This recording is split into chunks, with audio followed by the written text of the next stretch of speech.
And we have Abby Vanderloon and Megan Boger coming back in for Cherokee. And here comes the pass into Tegan Slaughter. Tegan on the outside now works it underneath. They'll work it back, and here's a three-pointer shot up. Good! And that was by Kennemongan. She has 5 points, and it's 29-20. Braves open their biggest lead at 9 points, and a nice defensive play by Tegan Slaughter. We can't forget about Tegan. No. She was out with 2 fouls, so she's back in the lineup. Tegan does play some defense, I'll tell you that. Gets a ton of steals and rebounds and all that sort of thing. They'll work it on the right-hand side. Now, there goes Allison Piercy, no good. Nice rebound by Abby Vanderloon. Here comes Tegan like a freight train. Gets it in the corner. This one will miss. But the putback is up and good by Abby Vanderloon. On the three-pointer that missed by Kennemongan, it's 31-20. The Braves have gone on a little run here. Under 5 minutes to go in the first half. And the pass is loose, and let's see. Who's the foul on? Kennemongan. All right. It'll be her first. She was going after the steal. The Braves really had some pressure on there. Going to give Jamae a little bit of a rest. Jamae's been a little bit under the weather yesterday and today, but playing well here tonight. So on the free throw line for the Spencer Tigers will be Alexa Johnson. Alexa's a sophomore. Alexa puts it up. It is no good off the heel of the rim. Tegan with the rebound. Tegan now across the timeline. She will get it off now to Lexi Pingle. Drives. Lexi thought that, I think she thought that Abby Vanderloon was still moving, but she was kind of stationary, and so she led her a little bit on that bounce pass and didn't work out. So a turnover on Cherokee. 31-20 Braves lead. 4:35 to go here in the first half. Hermiter drives the baseline, puts it up good. Nice move along the baseline. There's a pass down to Lexi Pingle. And Lexi tried to move a little bit too fast with it. Lost it. And Spencer has it outside. Here goes a long three. No good. Abby Vanderloon gets it off to Tegan Slaughter. Tegan drives, puts it up. No good. Fortunately, didn't get a foul going after the rebound. Came close. But Allison Piercy has it to Jada Piercy. Now it's Ermiter in the corner. And she'll bring it back out to Jada Piercy. Penetrates, goes up with a shot, fell down, but still made it. So Braves lead down to 7 at 31-24. And let's see if it's a full timeout. It is a full timeout. 3:46 to go in the first half. The Cherokee Braves lead at 31-24. 100 years, Cherokee Regional Medical Center has been providing high-quality medical services in the heart of Northwest Iowa. Our modern facilities and state-of-the-art technology provide the professional medical services our patients deserve with the convenience of staying close to home. We know that everyone's healthcare needs are unique. We take pride in treating your individual needs in a personal manner you can trust. You have many choices in healthcare. Choose someone who truly cares about you. Cherokee Regional Medical Center. Professional care made personal. Since the 1920s, the Boothby family has been serving the people of the Cherokee area. Our name is synonymous with professionalism, caring, compassion, and understanding. As third-generation funeral directors, Richard and David Boothby pride ourselves in our commitment to the families we serve. We will provide a professional and dignified service for your loved one, whether it is a traditional service, cremation with a memorial service, or a simple graveside service. We would be honored and privileged to serve your family like it was our own. Contact Richard or David Boothby and set up an appointment and put your mind at ease. The Boothby Funeral Home on East Main in downtown Cherokee. All right, we have Anna Paulsrud in the lineup for Cherokee. Lexi gets it off to Kennemongan. Spins, works it out. Camille Zweifel puts up a three. It's no good. Created a good shot but couldn't hit it. And the rebound, Jada Piercy has it. Allison Piercy. Boy, just kind of a touch foul there on Camille Zweifel. So it'll be a 1-and-1 here at the free throw line for Allison Piercy. Allison's a sophomore.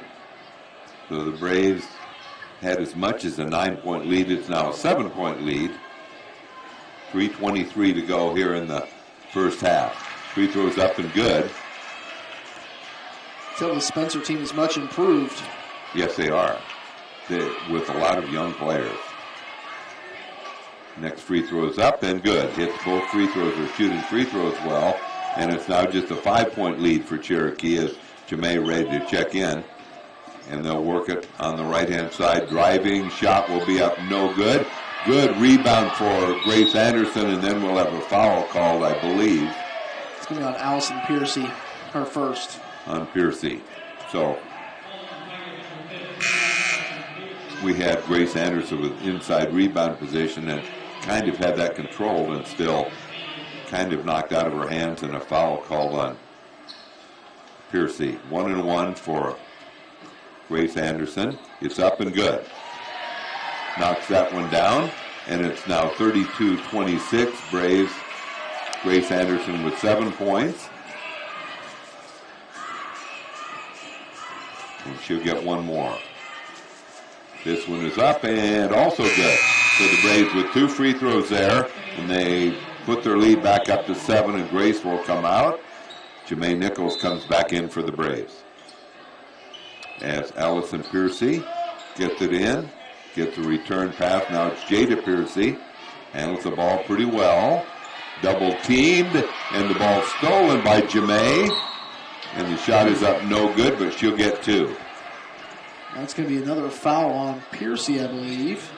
So she's picked up 2 very quick fouls. Yes, she has.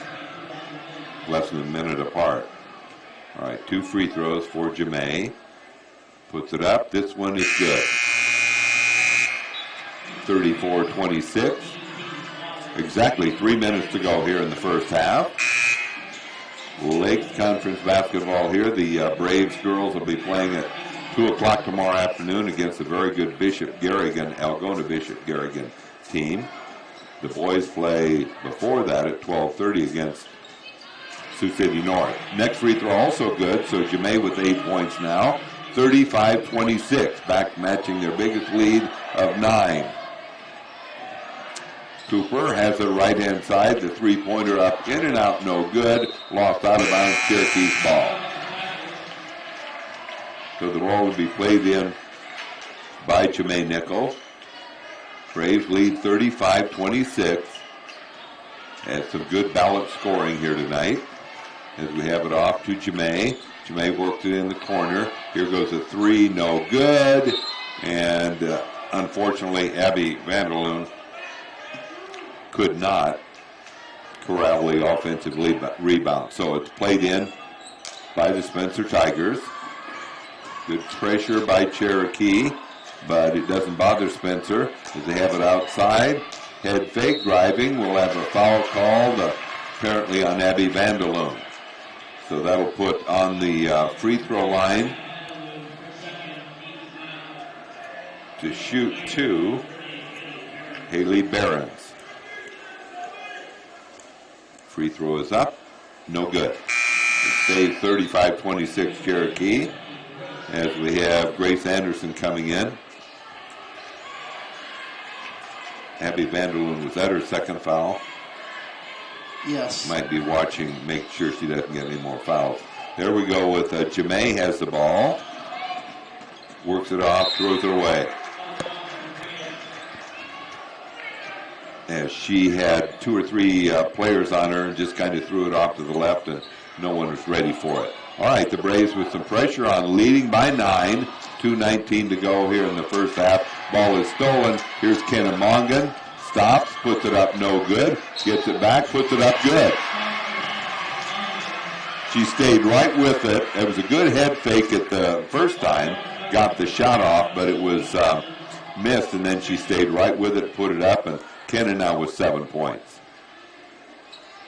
She'll go to the line to shoot the free throw. It is up. It is good. 8 points for Kennemongan. 38-26, Braves' biggest lead of the game. 2:11 to go in the half.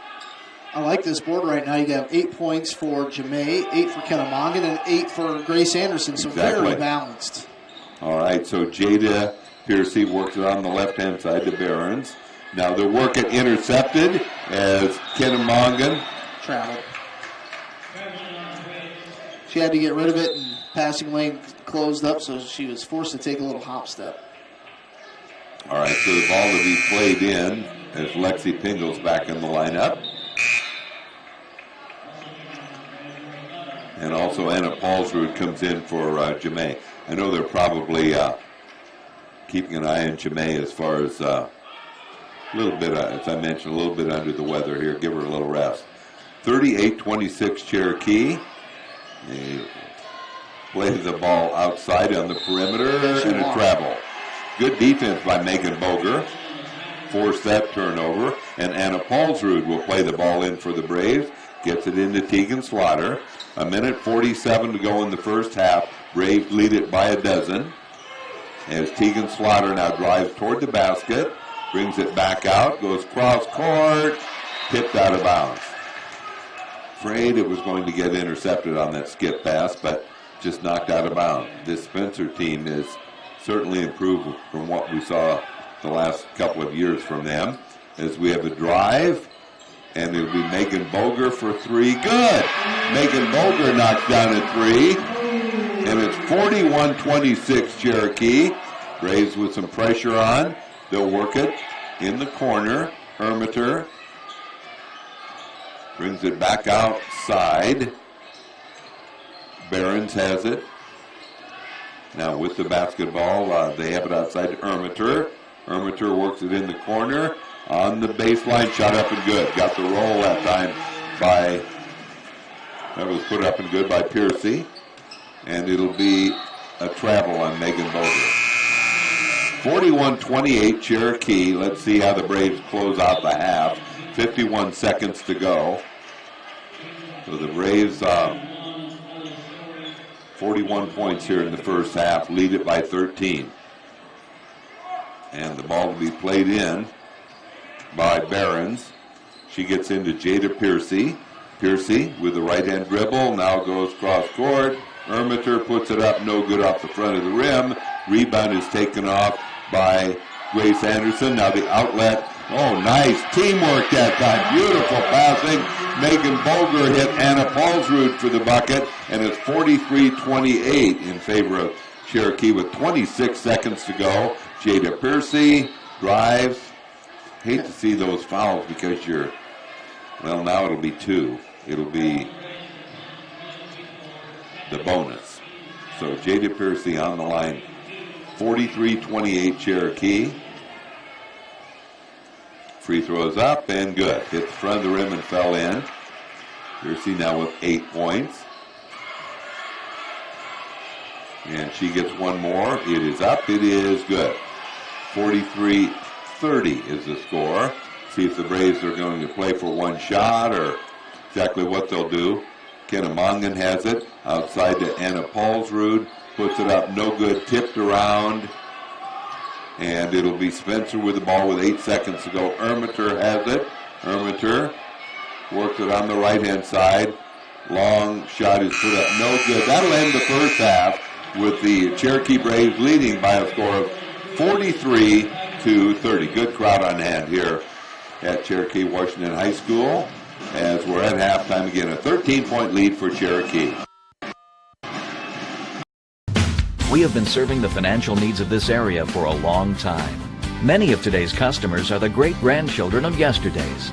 As we look ahead, we are very thankful for the opportunity to serve the financial needs of this area.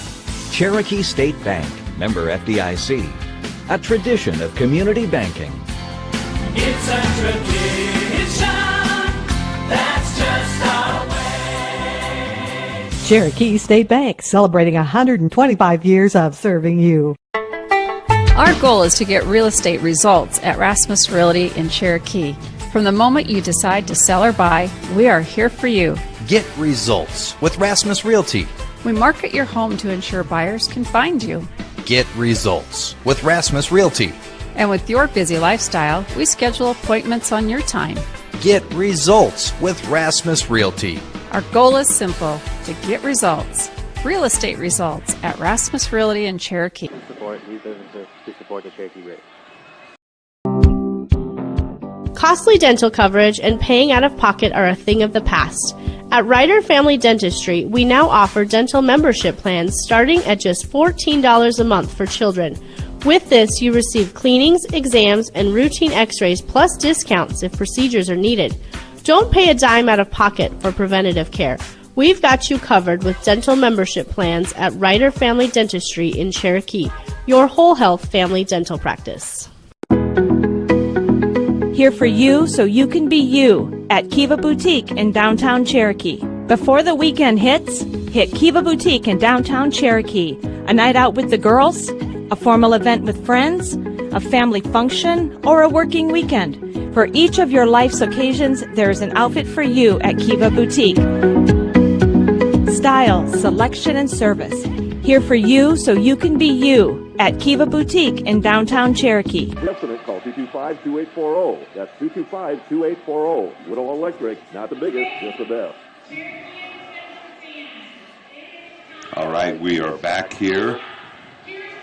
Cherokee leading by a score of 43-30 at the half. And Keith, how about the scoring? It's very balanced for the Cherokee Braves. Megan Boger with 3, Camille Zwiefel with 4, Anna Paulsrud with 2, Lexi Pingle with 2, and then you have Grace Anderson, Kenna Mongan, Jamae Nichols, and Abby Vanderloon all with 8 points each. So we'll see 4, and you have 8 players that have scored here for the Cherokee Braves. So looks like they're going to do the Chuck a Duck. Somebody got theirs out there a little bit early.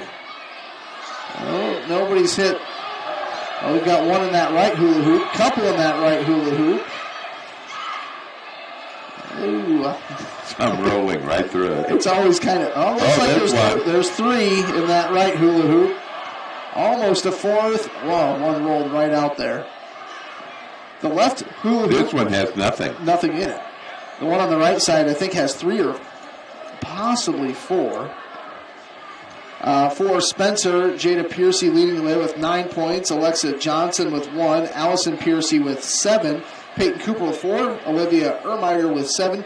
And Haley Behrens with 2 points. Now, taking a look at our Kennedy Chiropractic halftime adjustments. For the Braves, I would say, nobody's in foul trouble, but make sure it stays that way. There's a few players with 2, but that's okay. So I would say, halftime adjustment maybe moving your feet a little bit better on defense and, making a few more free throws as they left a few points on the board, but really closed out that halftime, heading into halftime really well, making that lead up to 13, which I think is probably about their biggest lead of the night. I thought Camille Zwiefel gave the Braves a little bit of a boost with energy when she came in, got a basket right away, a couple of free throws, so thought she played pretty well, but everybody, the Braves have quite a bit of depth, and so it's kind of paying off. So it's 43-30. We've got about 6 minutes before we start the third quarter. We'll step aside here for a few moments. Keep it tuned right here to KCHE AM 1440. You're listening to Cherokee Braves basketball. OMG, you have to tell me where you got that outfit. You won't believe this, but I found it right here in Cherokee at B's Uptown Boutique. Wow, that's awesome, but I bet it was expensive. It actually wasn't. Their prices are affordable, and want to hear the best part? They have great business wear for at work too, and I also just picked up some new workout clothes for when I go to the gym.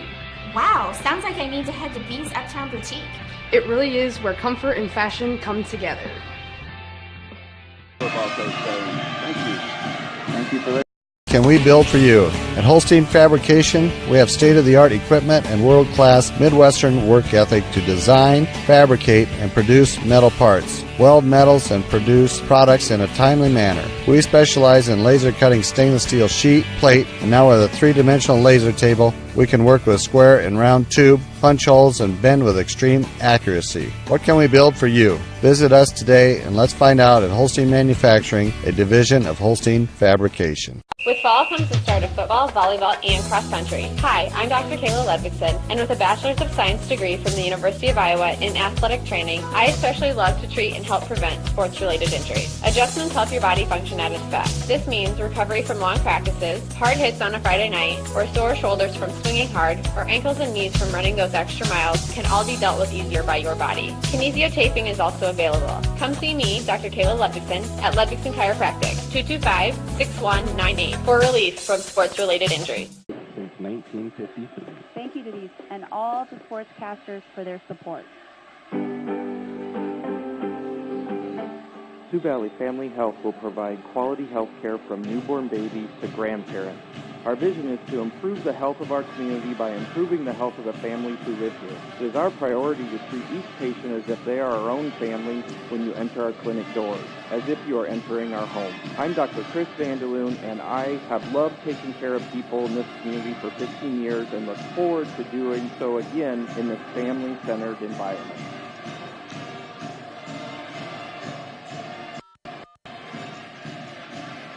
I'm Cherokee head wrestling coach Austin Todd. Thank you to these KCAG Sportscaster Club members. Fire Ice Firearms for all your hunting, fishing, archery equipment, gunsmithing, as well as fishing and hunting licenses. Freed Seed and Ag, your local Pioneer sales team for more than 35 years. Contact Brian, Christian, or James for Pioneer Seed Solutions, a proud supporter of local athletics and the Cherokee Braves. Stockhouse Bar and Grill, where friends gather. Get the hometown advantage when you go with Gustafson Realty. Thank you to these and all the sportscasters for their support.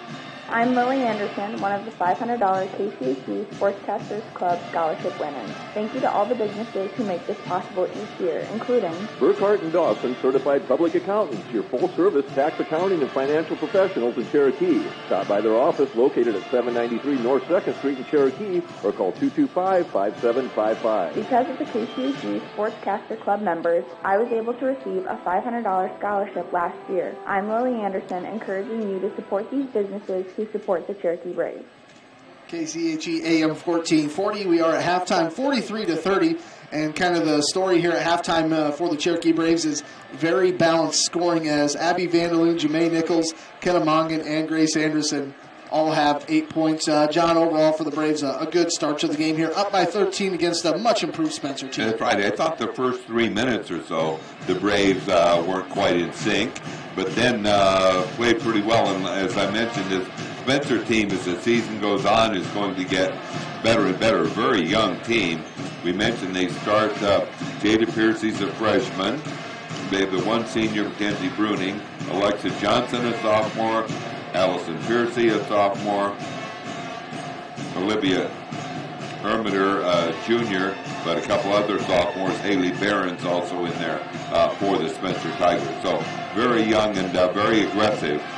So it's been kind of a fun up and down game as both teams had quite a bit of fouls, but as you mentioned, at least for Cherokee, pretty well spread out. Definitely agree. We've got about a minute 10 before the second half starts. We'll step aside for one more moment, hear from our KCHE Sportscasters Club sponsors. Thanks to all of our sponsors. And we'll be back with Cherokee Braves basketball in 1 minute on KCHE. 100 years, Cherokee Regional Medical Center has been providing high-quality medical services in the heart of Northwest Iowa. Our modern facilities and state-of-the-art technology provide the professional medical services our patients deserve with the convenience of staying close to home. We know that everyone's healthcare needs are unique. We take pride in treating your individual needs in a personal manner you can trust. You have many choices in healthcare. Choose someone who truly cares about you.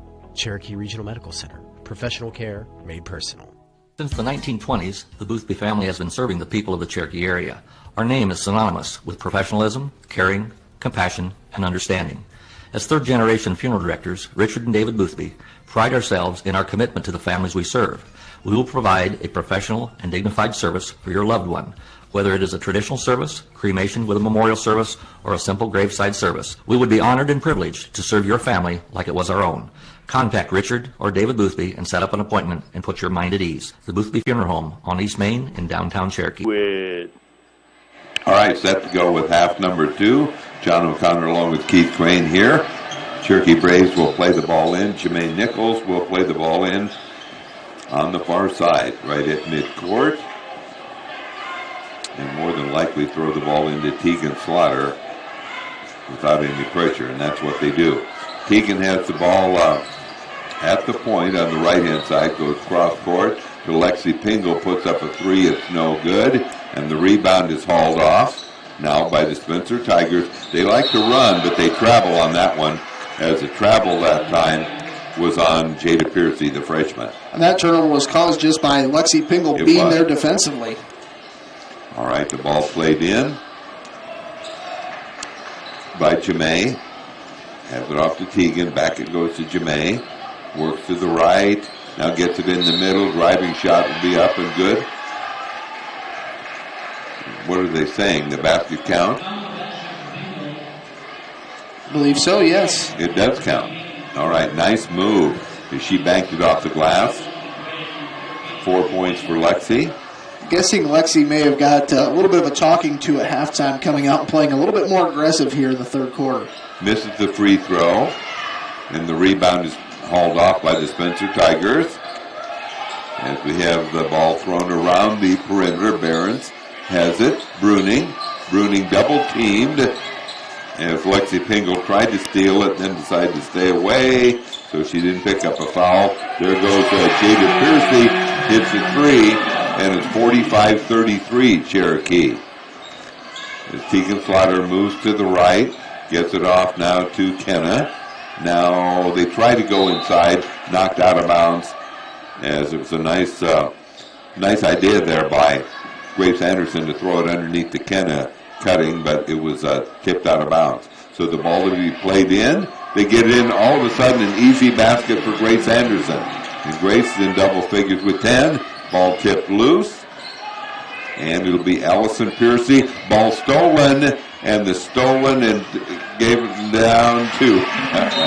That was so fast I couldn't even talk about it. It's Jemay got the steal and fired it down to Lexi Pingle for a basket, and Lexi has 6 points, and we have a timeout. I'm not sure. It might be a 30-second timeout. It's a full timeout. It's a full timeout. We'll be back. Braves lead it by 16. We have been serving the financial needs of this area for a long time. Many of today's customers are the great-grandchildren of yesterday's. As we look ahead, we are very thankful for the opportunity to serve the financial needs of this area. Cherokee State Bank, member FDIC, a tradition of community banking.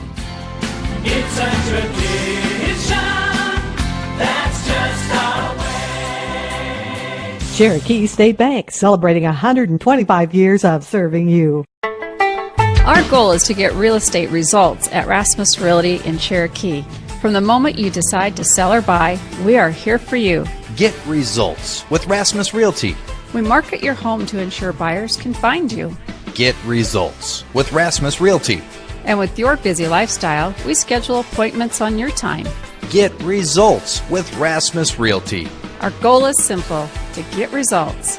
Real estate results at Rasmus Realty in Cherokee. Or at 415 West Main in Cherokee.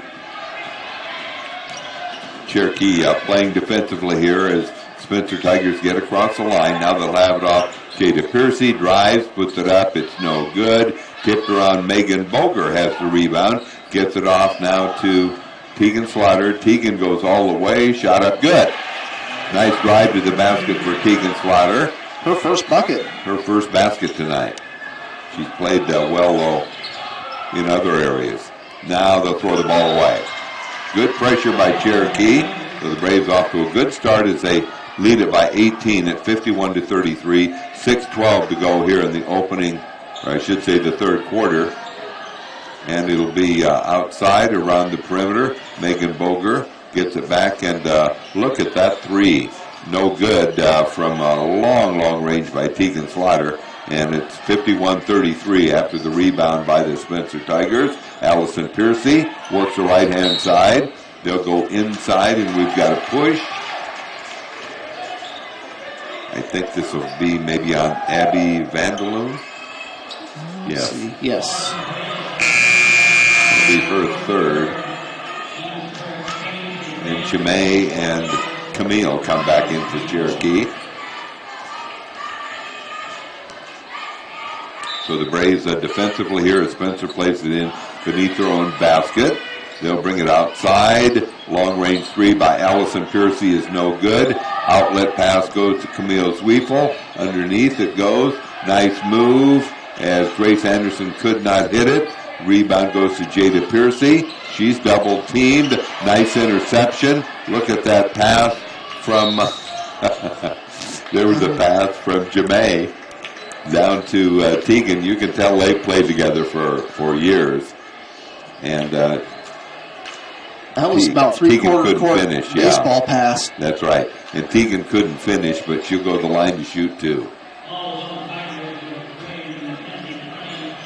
Comes the ball outside to Tegan. Underneath it goes to Jemay. Has it blocked. Tipped it right back. I don't believe that play. She got it tipped and got it right back to Grace. Grace Anderson now with 12 points in the game. 5:12 to go in the third. Behrens has it. Now they'll work it left-hand side. No good by Piercy. That was Jada Piercy. Now they'll get it outside. Drive. Nice block by Tegan. Tegan now with a secondary break. Gets it off to Camille Zwiefel. They're going to say it's Cherokee ball. Okay. There's a lot of contact there. I thought maybe it might be a foul, but it's knocked out of bounds. Cherokee plays it in. Braves lead up now to 20. I was going to say they're on a 10-3 run to start the third quarter here. All right, so the ball to be played in by Camille Zwiefel.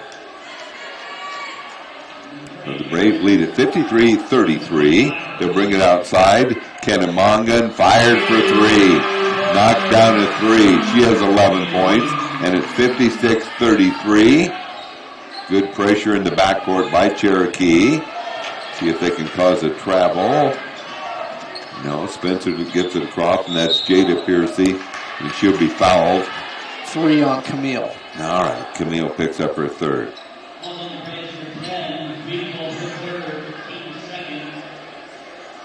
So on the free throw line is Jada Piercy, shot up and good.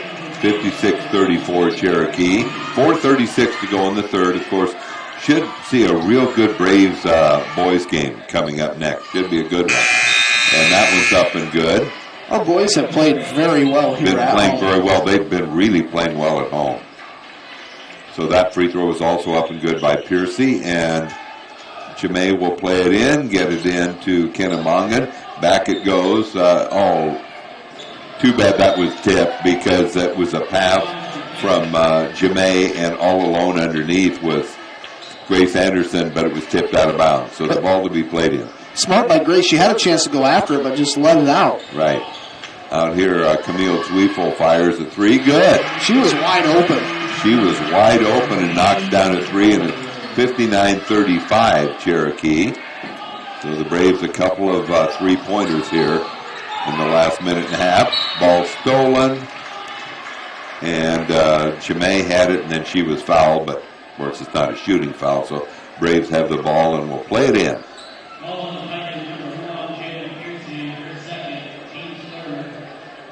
So the ball to be played in by Jemay, gets it into Kennemongan.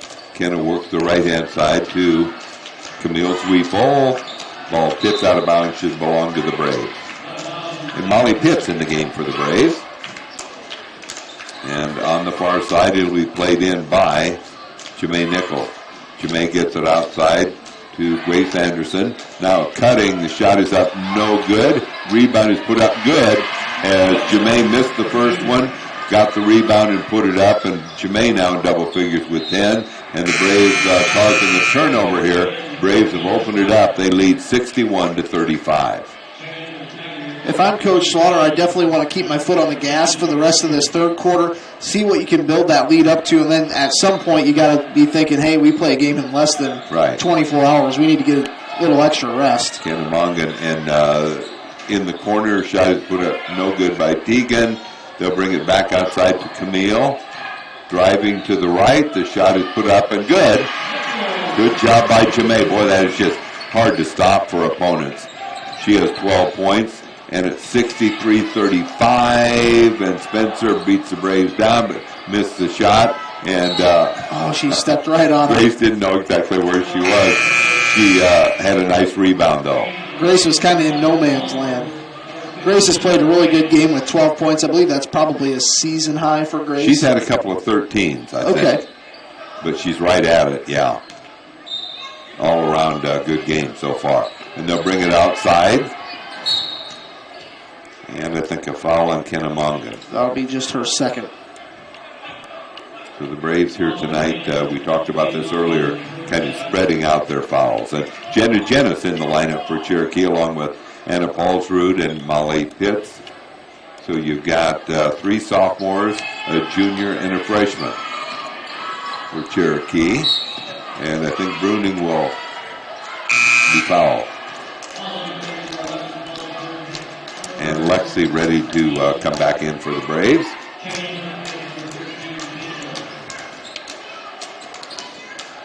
And the ball to be played in by Bruning.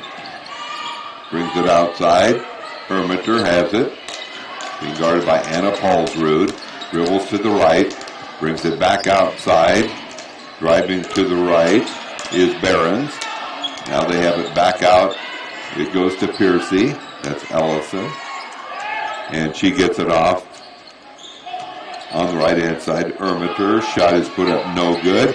Rebound is hauled off. Jenna Jennis gets it off to Lexi Pingle. And Lexi's awfully good at track. You can tell she can really move. So she got down there and got fouled before she was able to complete the play.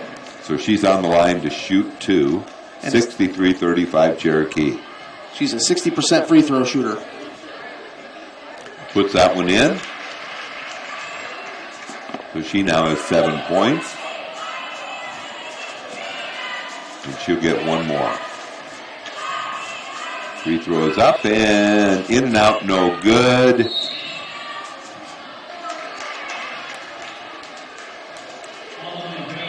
And the foul is on Anna Paulsrud. 2:49 to go in the third. Abby Vanderloon back into the lineup.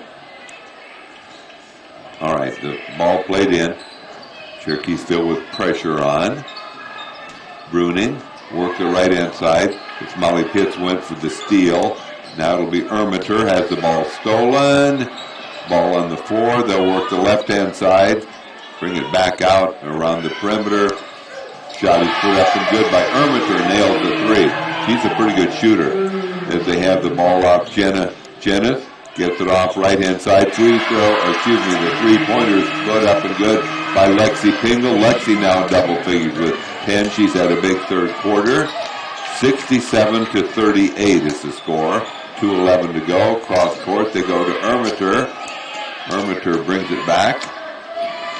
And Behrens throws it in the corner. Now driving, it'll be Bruning. Bruning drives, bounce pass. Here goes the three-pointer up, no good. Rebound to Anna Paulsrud. Braves are always taught to throw it forward. Ball tipped loose, and we'll have a foul called.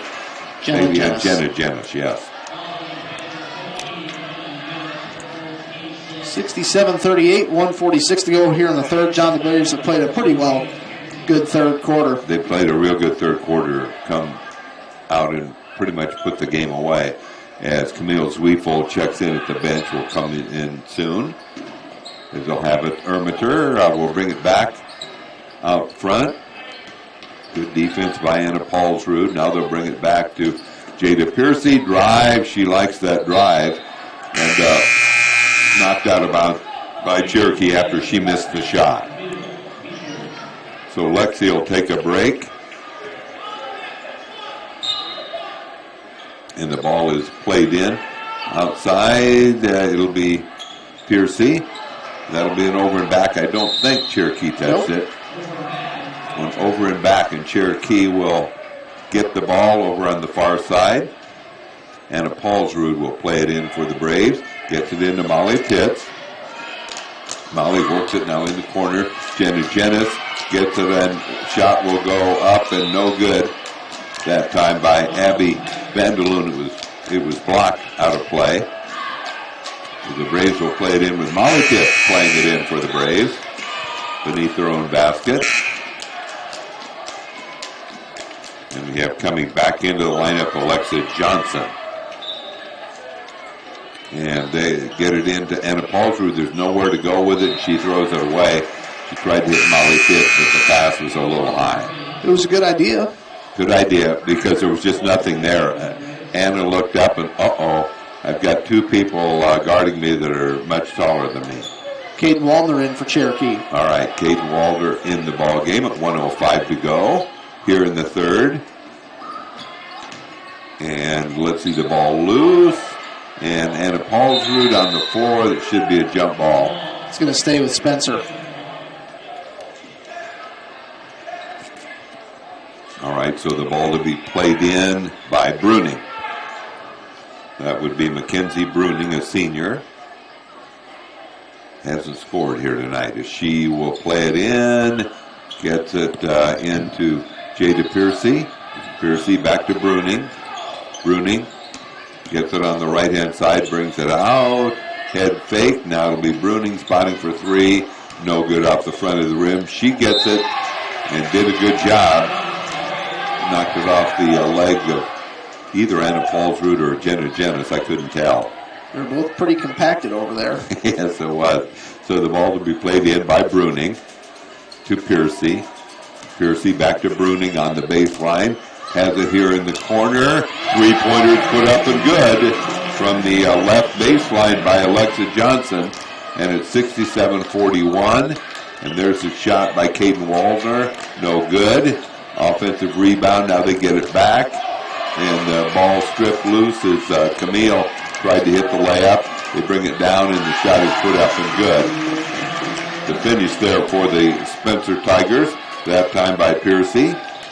And it's 67-43. Jenny's got to shoot. Caden Waldner has to shoot. All right, 67-43, Cherokee leads. At the end of three quarters, you're listening to Cherokee Braves basketball on KCHE AM 1440. Costly dental coverage and paying out of pocket are a thing of the past. At Ryder Family Dentistry, we now offer dental membership plans starting at just $14 a month for children. With this, you receive cleanings, exams, and routine x-rays plus discounts if procedures are needed. Don't pay a dime out of pocket for preventative care.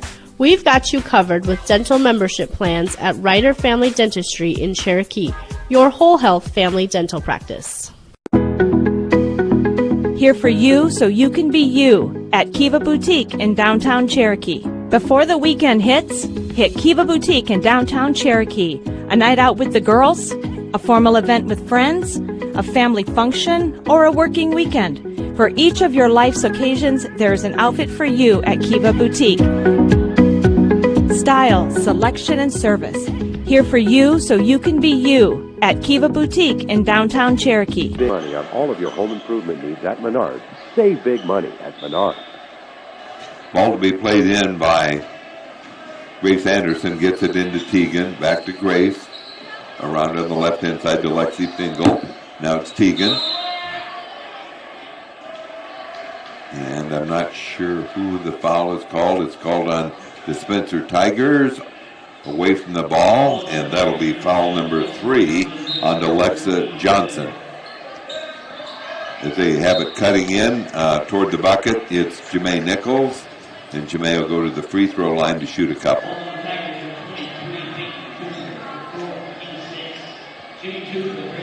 So Jamae on the line for 2 shots. Fouled in the act of shooting.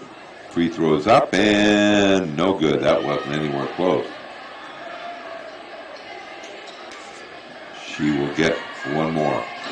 She has 12 points in the game. And this one is up and no good. Misses both of them. And the rebound is taken off by the Spencer Tigers.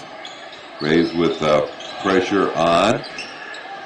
Left-hand side goes nice. Knocked out of bounds by Jamae Nichols. So the ball played in by Jada Piercy. Jada will play the ball in for Spencer beneath their own basket. Sliding the shot, no good. Rebound goes to Lexi Pingle. Long pass goes to Grace Anderson. Grace gets it back outside for a 3-point attempt. It's no good by Teagan. And with the basketball. A foul. I think Jamae was fouled. Jamae was fouled, and I think it's a 1-and-1. I believe so.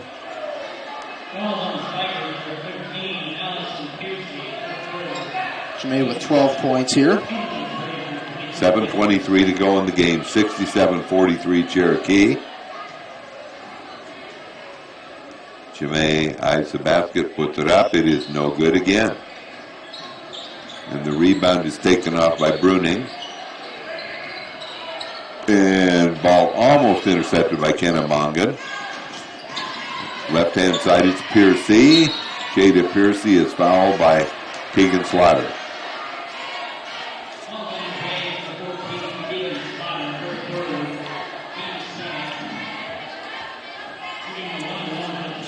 On the free throw line, Jada Piercy. She has 14 points. Free throws up. No good. And Jamae with the rebound. Throws it down. And Kennemongan hits it. Nice pass down there. And Kennemongan now with 13 points.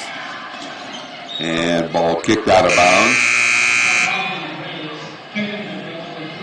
As we have Abby Vanderlyn coming in and Megan Boger.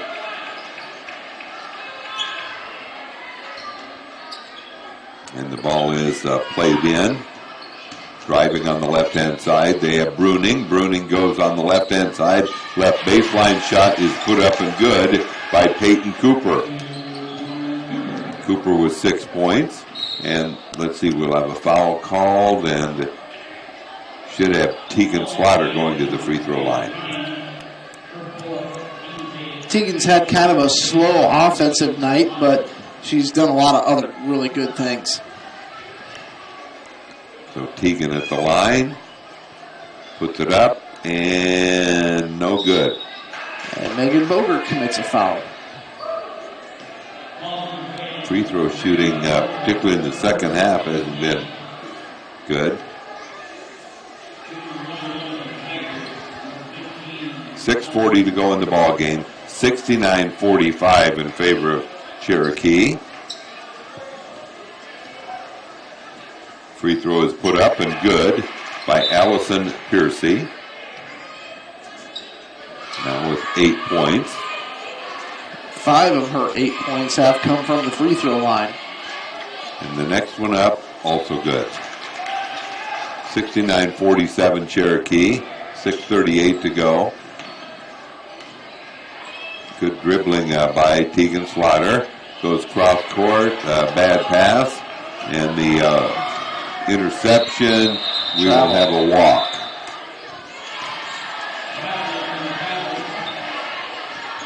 A walk on the Spencer Tigers. Braves lead it by 22, 69-47.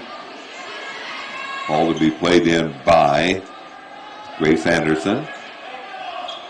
And Spencer now will press. Fall back now a little bit. There goes Tegan down the middle, drives all the way, throws it up there, no good. Here comes the drive down the left-hand side. Allison Piercy with the finish, and it's now a 20-point lead at 69-49. And it's a foul called on Kennemongan.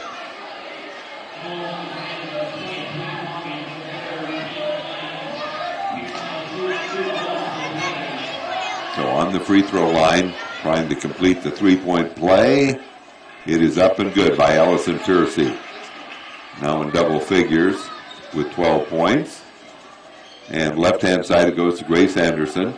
Grace drives to the right, works it off, ball be intercepted. Here goes Jada Piercy, no good. And I think ball knocked out of bounds off of Megan Boger.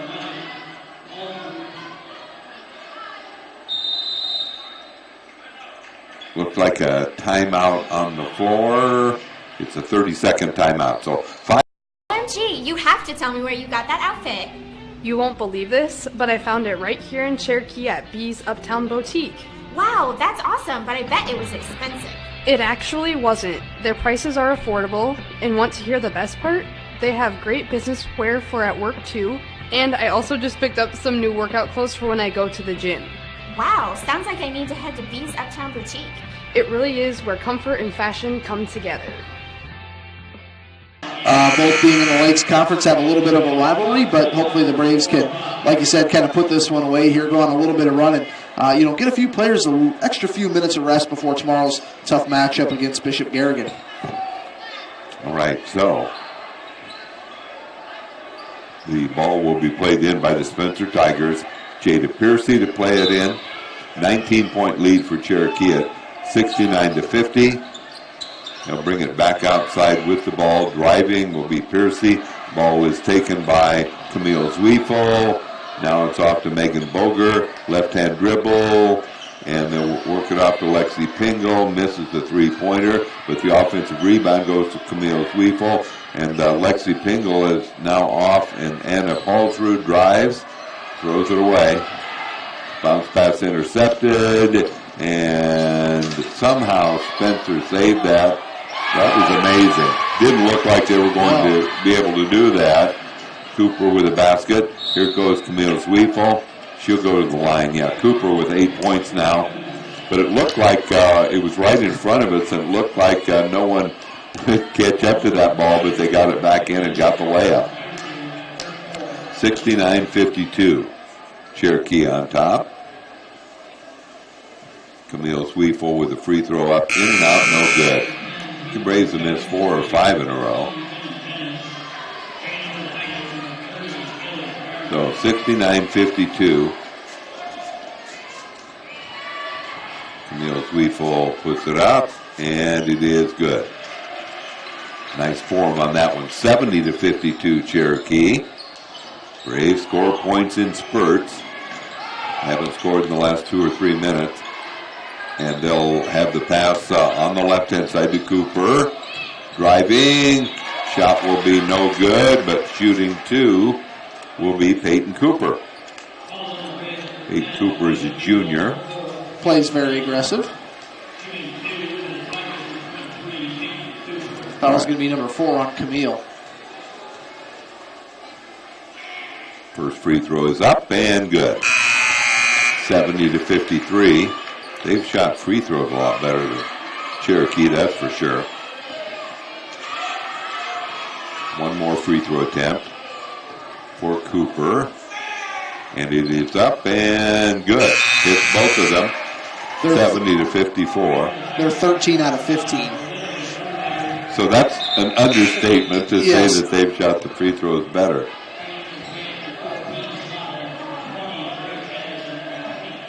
And guess who's coming back in? Starting lineup for Cherokee. Ball to be played in as they get it in to Lexi Pingle. Going to be a lot of free throws here. Boy, that was underneath to Grace Anderson, and it's blocked. Almost a steal by Tegan Slaughter. Now they'll go underneath. Shot is up and good. So the Cherokee lead now down to 14. Grace Anderson, shot up no good. Braves really out of sync. They're only leading by 13 after they had a lead in the upper 20s. Nice rebound by Kenna Mongan. Kenna Mongan with the right-hand dribble, picks it up, now gets it left-hand side. There's Lexi Pingle. I think they call offensive foul on Grace Anderson before the shot, so that won't count. That hurts. It was about a half a second before. Wow, down to 13 points.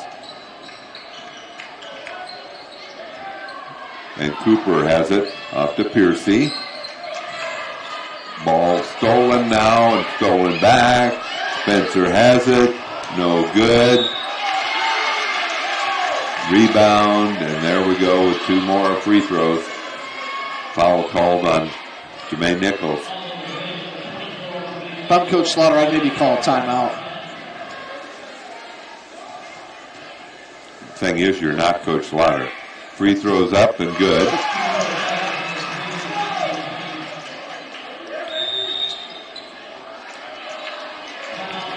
Spencer calls timeout. 4:03 to go in the game, and Cherokee only leading by 12. It's a full timeout. Full timeout. We'll be back in 60. And we build for you. At Holstein Fabrication, we have state-of-the-art equipment and world-class Midwestern work ethic to design, fabricate, and produce metal parts, weld metals, and produce products in a timely manner. We specialize in laser cutting stainless steel sheet, plate, and now with a three-dimensional laser table, we can work with square and round tube, punch holes, and bend with extreme accuracy. What can we build for you? Visit us today and let's find out at Holstein Manufacturing, a division of Holstein Fabrication. With fall comes the start of football, volleyball, and cross country. Hi, I'm Dr. Kayla Ludvigson, and with a Bachelor's of Science degree from the University of Iowa in athletic training, I especially love to treat and help prevent sports-related injuries. Adjustments help your body function at its best. This means recovery from long practices, hard hits on a Friday night, or sore shoulders from swinging hard, or ankles and knees from running those extra miles can all be dealt with easier by your body. Kinesiotaping is also available. Come see me, Dr. Kayla Ludvigson, at Ludvigson Chiropractic, 225-6198. For relief from sports-related injuries. Our Community Credit Union in Cherokee, there is a difference.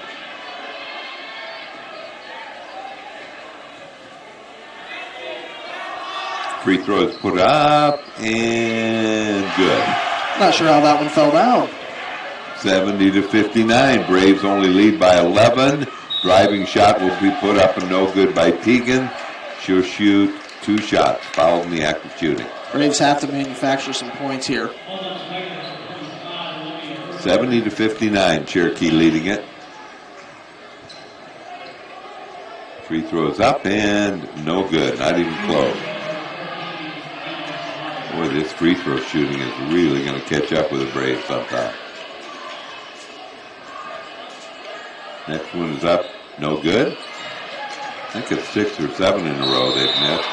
Luckily, travel on Spencer. And the ball will be played in by Jermaine Nichols. So early in the third quarter, the Braves had a really big lead in the upper 20s, and now it's down to 11. They go underneath. Nice cut by Jermaine Nichols. She gets a basket, and she was just really good timing on that as they had the pass right there for her. Here's the Spencer Tigers. Ermitter has it. Ermitter brings it back outside to Piercy. Piercy drives to the left. That's Jada Piercy, and it's no good. And the rebound to Grace Anderson. Grace has been doing a great job on the boards. And the shot is put up no good. Lost out of bounds. Belongs to Cherokee, but Grace missed Teagan missed a fairly short shot there. A little contested. Ball to be played in by Teagan. And it comes into Grace Anderson. Grace fires a 3. Good! That was a big one. Grace now with either 15 points, I think. That's correct. 75-59 is the score. Cross court. Jenna has it. Gets it off now to Jamae. Jamae gets it to Alexi. Outside, Teagan fires a 3. No good off the front of the rim. And the rebound is taken off by Spencer. Grace with a foul. 75-59 Cherokee. Foul number 2 on Grace.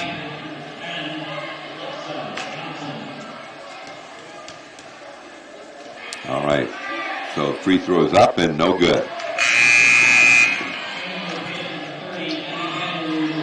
Abby Vanderloon comes in now for Jamae with 14 points. Next free throws up, no good. Rebound to Abby Vanderloon. Gets it off to Teagan Slaughter. Teagan crosses over, works the right-hand side, and they bring it back out, and there goes another 3. Good! Grace Anderson, 18 points. That's I'm sure a career high for her. And the ball is not quite thrown away. But cross court, they go on the skip pass. Spinning move is put up and no good by Piercy. Looked like it could have been a travel, but I guess not. And the long rebound goes to Teagan. Gets it off to Kenna. Kenna Mongan banks it in. She has 15 points, and it's now to 59. So the Braves have scored 10 straight. 80 to 59 with 2:05 to go, and looks like just a 30. So anyway, time now to think a little bit about tomorrow. The Braves regulars had to play quite a bit here tonight. Yeah, like I said, Spencer was going to keep their foot on the gas, and they certainly did that. I think they cut the lead down to 11. Right. Couldn't ever quite get it to single digits, but Cherokee Braves did a nice job keeping calm and collected as they did allow, Grace Anderson has hit 2 really big back-to-back threes, and now they just changed it to a minute timeout. So now they're taking a little... Okay, well, we could just talk a little bit longer. But as I mentioned, people to realize that we'll have a little reversal tomorrow when we have the boys actually playing on the air before the girls. As I said, they play Sioux City North, the boys do, and then the girls will play that tough team from Bishop Garrigan, who are playing a game tonight against West Hancock, who is a very good team. That's a top 1A matchup there. That's right, and they have a long way. Bishop Garrigan from Algona got a long trip to Sioux City. What is that, about 3 hours? Well, didn't we say 250 or something like that? 245? Yeah. Bruning with the ball, and a foul on Grace. Not a good foul. And our foul-a-thon continues here as we have 2 shots every time there's a whistle. 80 to 59 is the score.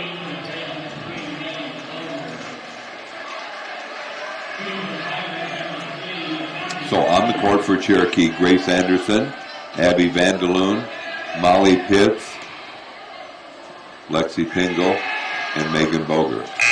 Free throw is up and good by Bruning. Her 3rd point tonight. As Grace Anderson comes out.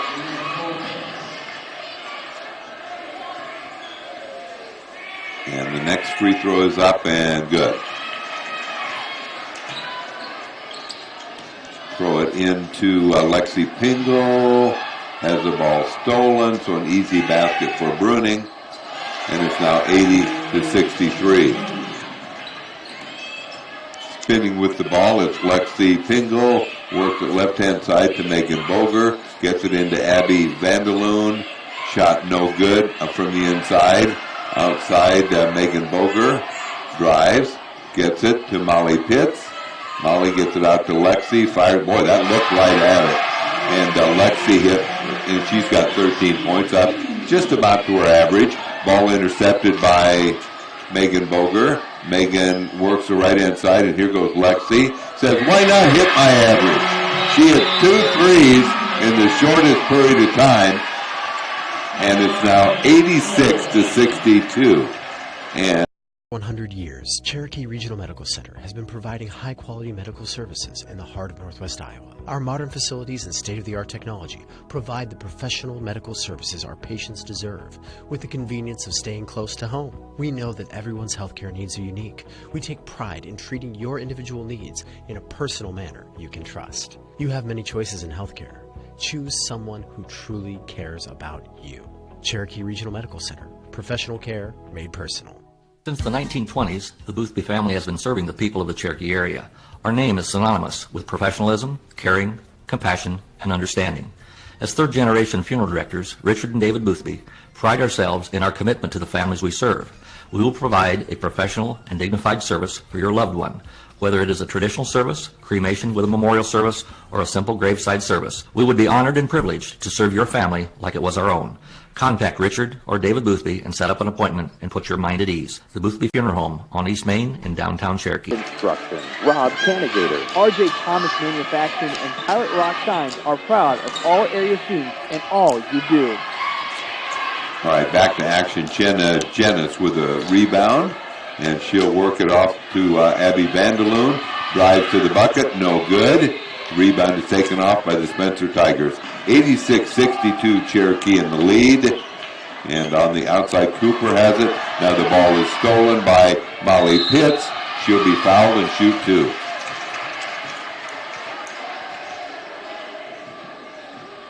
So the Braves getting a pretty good workout here. Caden Waldner and Abby Vandeloon, Jenna Jennis, and Anna Paulsrud, and Molly Pitts in the lineup for Cherokee. And Molly puts it up did not go in. I don't know when the last time Cherokee hit a free throw, or did they somewhere along the line? It's been a while. It's been a while. Molly puts this one up. This one's good. 87-62. Braves by 25 with 31 seconds to go. And they'll get it on the right-hand side. Ball almost thrown away, but in the corner. Hermiter has the ball. 20 seconds to go. And there'll be a drive. They'll work it on the left-hand side. Now, driving toward the bucket, and travel will be called. Let's see, that travel, Caitlin Weeks. 8 seconds to go, and the Braves should just salt this one away. And Jenna Jennis fires it at the buzzer, and it misses. And 87-62, Cherokee Braves move to 4-1 in Lakes Conference play, and 9-3 overall the Braves record. And Keith, you want to do the scoring right now? Yep, we're ready to go here for the Spencer Tigers. They were led by Jada Piercy with 14. Mackenzie Bruning had 6. Alexa Johnson also had 6 points. Allison Piercy with 11. Peyton Cooper with 10. Olivia Ermiter also with 10 points, and 4 points for Haley Behrens. For the Cherokee Braves, Megan Boger had 3 points. Molly Pitts made 1 free throw. Anna Paulsrud had 2 points. Camille Zwiefel had 8 points. Tegan Slarb with 2 points. And then you had Lexi Pingle with 16. 18, a game high for Grace Anderson. Kennemongan with 15. 14 for Jamay. And Abby Vandaloon with 8 points. So really overall a nice balanced scoring game here for the Cherokee Braves. So the score quarter by quarter, Cherokee led 21-13. At halftime it was 43-30. The score at the end of the third was 67-43. And then in the fourth quarter, final score 87-62. So with that being said, we'll step aside here for a few moments. We'll be back here in about 11-12 minutes. We'll be back with the boys game as the Cherokee Braves boys will host the Spencer Tigers. That's coming up here in just a few moments. We'll be back in a short while on KCHE AM 1440.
have to tell me where you got that outfit.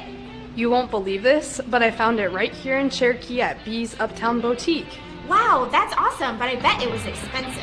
It actually wasn't. Their prices are affordable, and want to hear the best part? They have great business wear for at work too, and I also just picked up some new workout clothes for when I go to the gym. Wow, sounds like I need to head to B's Uptown Boutique. It really is where comfort and fashion come together.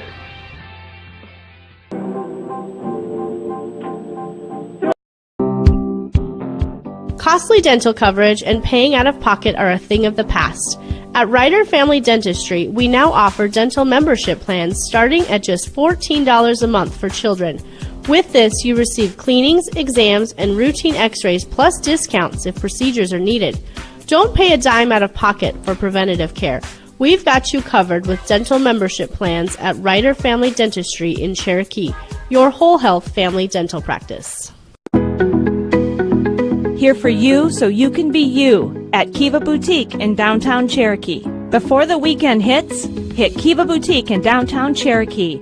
A night out with the girls, a formal event with friends, a family function, or a working weekend. For each of your life's occasions, there is an outfit for you at Kiva Boutique. Style, selection, and service. Here for you so you can be you at Kiva Boutique in downtown Cherokee. We have been serving the financial needs of this area for a long time. Many of today's customers are the great-grandchildren of yesterday's. As we look ahead, we are very thankful for the opportunity to serve the financial needs of this area. Cherokee State Bank, member FDIC, a tradition of community banking. It's a tradition that's just our way. Cherokee State Bank, celebrating 125 years of serving you. Our goal is to get real estate results at Rasmus Realty in Cherokee. From the moment you decide to sell or buy, we are here for you. Get results with Rasmus Realty. We market your home to ensure buyers can find you. Get results with Rasmus Realty. And with your busy lifestyle, we schedule appointments on your time. Get results with Rasmus Realty. Our goal is simple, to get results. Real estate results at Rasmus Realty in Cherokee. It really was, and a lot of different girls scored, and the only thing we can worry about is a little bit the free throw shooting. We just hope that it gets a little bit better. You know, coaches get frustrated about that. They say, you know, they shoot them much better in practice and this and that, and so do you talk to them about it, or you just kind of let it's because it kind of gets in your head sometimes when you talk too much about it. Maybe just a little bit more practice on the line during practice. So taking a look at the starting lineup for the Cherokee Braves, it'll be senior Alex Paulsrud, senior Trevor Lundquist, junior Braden Farmer, senior Ryan Hurd, and sophomore Joe Benson. For the Spencer Tigers, it'll be Gage Garnatz, Carter Petzenhauser, then you have Kyle Maroney, Isaac Pingle, and then Landon Ellis. Taking a look at the top scorers for these two teams, Ryan Hurd averages 17 points per game. They have Braden Farber with 9 points per game. Alex Paulsrud averaging 7 points per game. And Kobe Grell also averaging 7 points per game. And Joe Benson playing very well lately. He's averaging 6 points per game. Now for Spencer, sophomore Carter Petzenhauser averaging 20 points per game. And then you have Gage Garnetz, a senior, averaging 12 points per game. So you really do need to come up with a strong game plan against those two. And then you have Ethan Schmidt, a senior, averaging 7 points per game. So, John, right now I've got the broadcaster's nightmare going on. A little bit of hiccups here between the two games. Okay. If you want me to go ahead and take over for a little bit, I will. Yeah, I'll try and battle through this. What we'll do is we'll take a minute timeout while they do the lineups, and we'll be back here on KCHE AM 1440. Because of KCHD Sportscaster Club members, more than 90 Cherokee Brave athletic events are broadcast each year. I'm Austin Todd, head wrestling coach, saying thank you to these businesses for making this possible. Raspberry Beret Boutique and Consignment at 320 East Main Street in Cherokee, Iowa. Rasmus Realty is leading the way to your new home. Good luck, Braves, from Rasmus Realty and Auction in Cherokee. Listen for Coach's Corner Saturday mornings on KCHE 92.1 FM, AM 1440. Thank you for listening to Cherokee Braves on your local sports leader, KCAT. I'm head baseball coach Ty Sadkin, asking you to please show your support to these businesses who support the Cherokee Braves. Ryder Family Dentistry in Cherokee, your whole health family dental practice. Sanford's Museum and Planetarium, good luck to our Cherokee Braves. Ron's Repair wishes the best of luck to the Braves this year. To get your vehicle running like new, see Ron's Repair. For commercial and residential needs, clean up with ease, with help from sanitary services in Cherokee. Just about ready to go here as the Cherokee Braves are hosting the Spencer Tigers. We'll have a short turnaround tomorrow for the boys as they'll tip off right around 12:30 against Sioux City North at the Tyson Event Center. I know that's a game all the boys are looking forward to tomorrow. And I'm guessing that we might tell the listeners that the times might vary just a little bit because I'm not sure when they start. They start at 10 in the morning or whatever, but if games run a little bit long, it could be a little bit later. But so we'll have to wait and see. So it's going to be number 20. Well, they changed the starting lineup. No, it's Kyle Maroney, a senior, to tip things off against Ryan Hurd. So they're playing the Cherokee Braves fight song as players are getting loose. See out there for the Braves, you've got Paulsrud, Lundquist, Benson, Farmer, and tipping things off, it will be Ryan Hurd. As we're just getting set, everybody getting settled in. This Lakes Conference matchup just moments away. Once again, the girls won 87-62. They'll allow the cheerleaders a second here to get off the court, and we are underway. Opening tip, controlled by the Braves. Here's Joe Benson, works it left side. Farber inside Ryan Hurd, tipped away. Landon Ellis going the other way, gets across midcourt, works it to the right side baseline. Now back out to Ellis. They'll come out to Petzenhauser. He'll hand it off. Now works it left side with Ellis. Ellis goes straight away to Garnatz. Now back to Ellis. A bounce pass to the baseline to Pingle. Now they kick it back out. Now here is a three-pointer left side baseline shot. No good by Pingle. Lundquist got the rebound, gets it to Joe Benson. Now he'll go to Farver near midcourt. Ryan Hurd in the right wing, tied 0-0. 7:22 to go, opening quarter. Hurd works it right side near the wing to Farver. Now straight away Lundquist, left side Benson. Benson trying to look inside to Farver, goes to Ryan Hurd. He'll step back into a three-pointer, left it just a bit short. Kyle Maroney gets the rebound. He'll hand it off to Carter Petzenhauser. Works it right side to Garnatz. Garnatz, left side now Ellis. Now back to Garnatz in the right wing. Back over to Ellis playing catch. Now they go to the baseline to Pingle. Gets it to Petzenhauser. And not sure, that one might have been blocked from behind as it came up way short. Here's Lundquist. He'll drive. Kicks it to Ryan Hurd. Now right side Paulsrud. AP will put it on the floor. Looks like a 3-2 zone here. And AP's going to drive. Takes it strong. Shot no good. Little contact. Nothing called. Landon Ellis going the other way.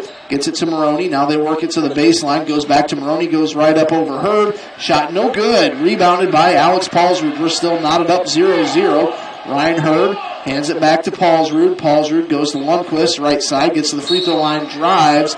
And we're going to have a little foul on the floor. So both these two teams trying to feel each other out here early as they have just about 2 minutes gone by and nobody's gotten on the board quite yet. So it's going to be Braden Farber on the inbound, gets it into Paulsrud, works it to Lundquist, back inside to Farber, ball's on the floor. Who's going to come up with it? It's Petzenhauser with it, gets it across midcourt, right elbow, fakes, drives, and I think we're going to have a foul before the shot. And that's going to be foul number 1 on Joe Benson. Doesn't take long for Kobe to get in the game, or Will, or Mason Carver. All three of them in less than 2 minutes. Kind of have a feeling, Mason Carver at the beginning of the year was one of those kids that we kind of picked out that would get a little bit more playing time as the year goes on, and he shoots the ball very well. So Spencer will inbound it with Garnatz underneath their own hoop. They go out near midcourt to Isaac Pingle. Works it to Gage Garnatz. Gage Garnatz with it. Coach Corey Petzenhauser calling the play. Garnatz drives right side of the lane. Hook shot no good. Rebounded by Ryan Hurd off the tip from Carver. Goes up the floor to Kobe. Kobe's going to drive. Puts it off the glass. In and good. Kobe Grell scores the first bucket of the game. It's 2-0. Braves lead. Here's Petzenhauser. Petzenhauser working One on Kobe, gets a screen, picked up by Hurd. Petzenhauser drives, Kobe swats it away, and Kobe going the other way, throws it to Joe Benson in the left wing. He'll hand it to Ryan Hurd. Now here's Will Luger. Will drive, right elbow, back to Hurd. Now Kobe Grell, right wing. 2-0, 5:21 to play. Ball almost stolen away. Joe Benson, left side. Mason Carver for three, shot long. Rebound goes off to Petzenhauser. He's across midcourt, trying to run downhill. He will be fouled on the floor before the basket. I'll tell you, John, that Petzenhauser, he likes to run towards the rim. I think he averages 19 a game, doesn't he? Yes, a very good player at sophomore. Just a sophomore, right? 19 per game, shoots 70% from the free throw line. Garnett's on the inbound, and he walked. Yeah, they're not supposed to. There are only certain times when you can go up and down.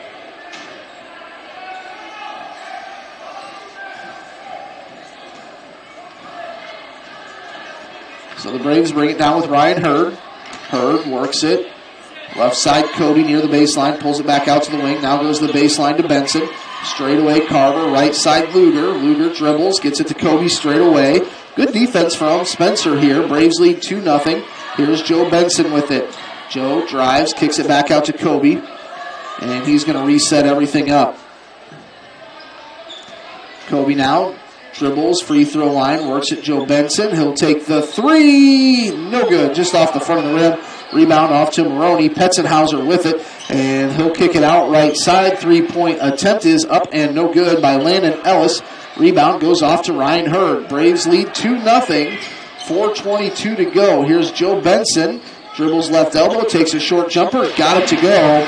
That was a smooth shot from Joe.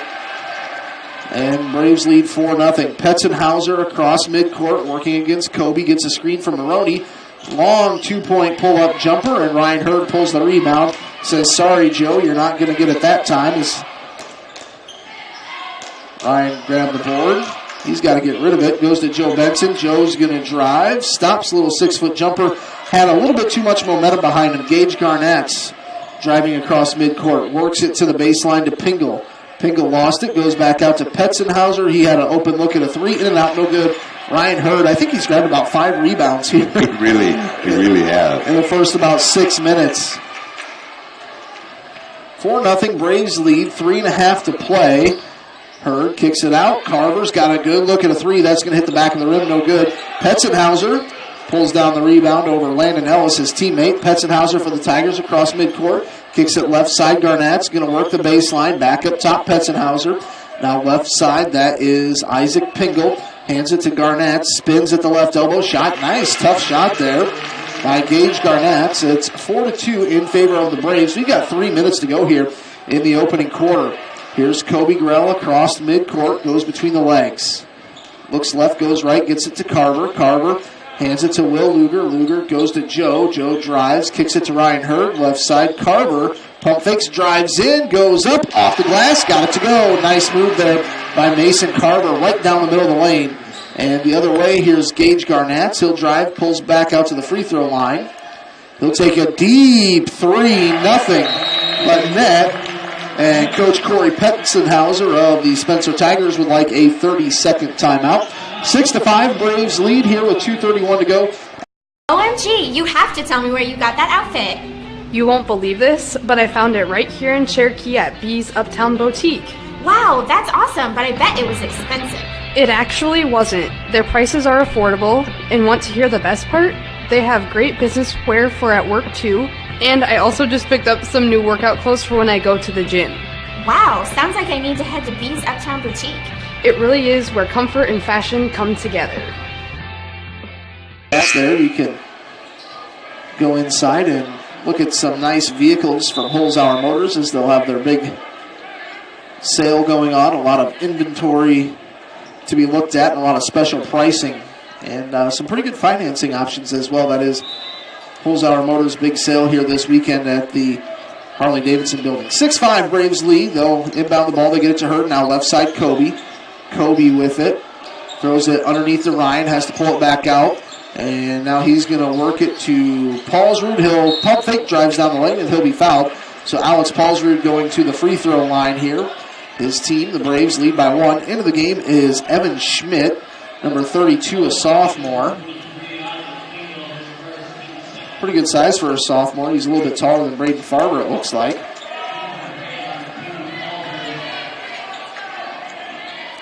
First free throw was up and no good by AP, so he'll get set. Second free throw is good. Braves lead by 2. 7-5 here, 2:15 to go, opening quarter. Petzenhauser. Braves playing an extended 1-3-1 zone, about three-quarter court press defense. Petzenhauser gets it across the timeline, works it to Pingle. Now they go out to Garnetz. Garnetz on the left side, driving. Now they go to Schmidt on the baseline, kicks it back out. Petzenhauser, open look at a three, won't go. Reinhardt had the rebound, and Trevor Lundquist had to try and save it, but he was out of bounds. Kind of a tough bounce there for the Braves on that one.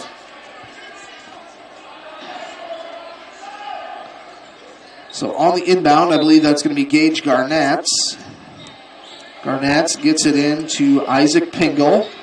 Isaac Pingle goes cross court to Garnetz. Almost lost it out of bounds.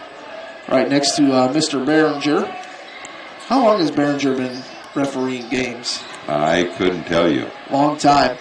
Schmidt hands it off to Garnetz. He'll take a deep three. I'm not kidding you. That was about 10 feet behind the three-point line. Here's Paulsrud across midcourt. Runs downhill. Left-handed. Got it to go off the glass. AP puts the Braves up 9-5. Good possession there by the Braves. All right, here is Petzenhauser. Works it left side. Garnetz gets it across the timeline. And good defense. Now they kick it down to Ethan Schmidt. And I think he just threw that ball right out of bounds. He did there. It went out of bounds and bounced back in so quickly. Bounced right back in quickly. 9-5 in favor of the Braves. Here's Kobe Grell with it in the right wing, guarded by Petzenhauser. Goes to Farber. Need to get Farber an open look. He is such a good knockdown shooter when he has just a little bit of space. Farber going to direct traffic now. A little miscommunication, trying to get Ryan Hurd on the screen. He'll spin, goes up off the glass. Basket will not count, but Ryan Hurd will be going to the free throw line. Ryan Hurd has no points here, and we're just about done with the first quarter, but I have a feeling he'll get his offensive game going. You could tell he's trying to get other people involved. He immediately looks for a pass, somebody open, and it goes in stretches here. Free throw is up and good.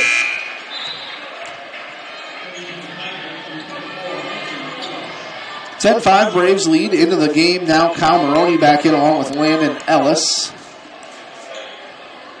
The girls won 87-62. We're at 10-5. The Braves boys lead here with 45 seconds to go in the opening quarter. Make it 11-5 as Hurd hits the second free throw. All right, Petzenhauser going to get it off to Ellis. A bounce pass over to Garnetz. Now to Petzenhauser right at midcourt. Had 1 foot on each side of the floor.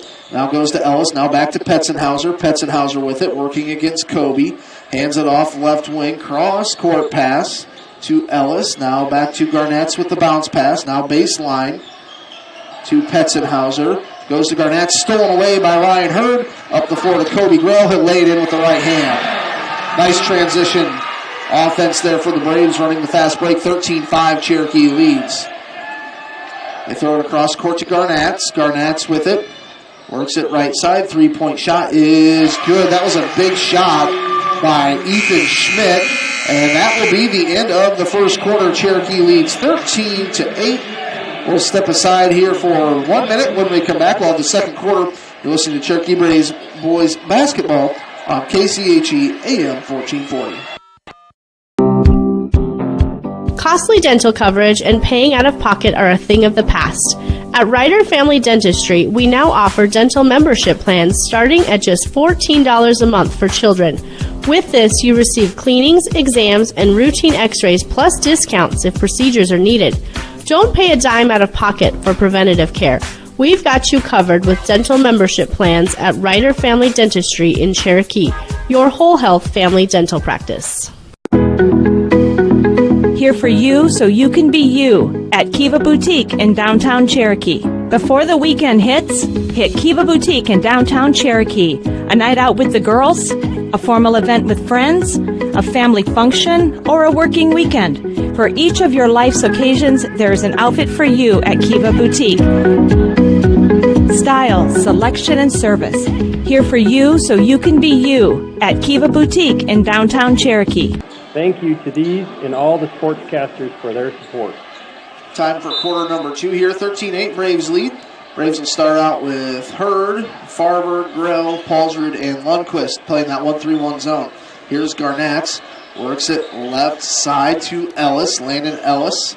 Kobe Grell working the top of that 1-3-1 zone. Garnatz goes with the bounce pass to Petzenhauser. Now they work it around left side. Now baseline Maroney. And gets it into Garnatz. Right over Ryan Hurd. Left it short. Paulsrud picks up the rebound. He'll hand it to Braden Farber. Farber's going to drive. Kicks it to Ryan Hurd. Works it back out. Farber open look at a three. Got it. Told you we just need to get Braden a little bit of room there. Makes it 16-8 in favor of the Braves. Garnatz works it over to Ellis. Back to Garnatz across midcourt. Bounce pass to Maroney. Right side near the baseline. And they go underneath. Shot is up and good by Ethan Schmidt off the glass. Used the pump fake to give himself a little bit of space. 16-10. Braves lead by 6. 6:56 to go here in the second quarter. Trevor Lundquist with it. Works it left side. Kobe Grell. Now Braden Farber. Farber with it. Backing his way in. Hangs. Shot is no good. He'll be fouled. He'll be going to the free throw line. Don't really see Braden Farber get a chance to post up too often, but he does have pretty good size, good ball handling skills. So 2 free throws for Braden Farber here. Going to the free throw line this year, he's a 63% free throw shooter. Free throw is up and no good. Coming into the lineup, we have Evan Johnson. Wears number 30. He's a sophomore.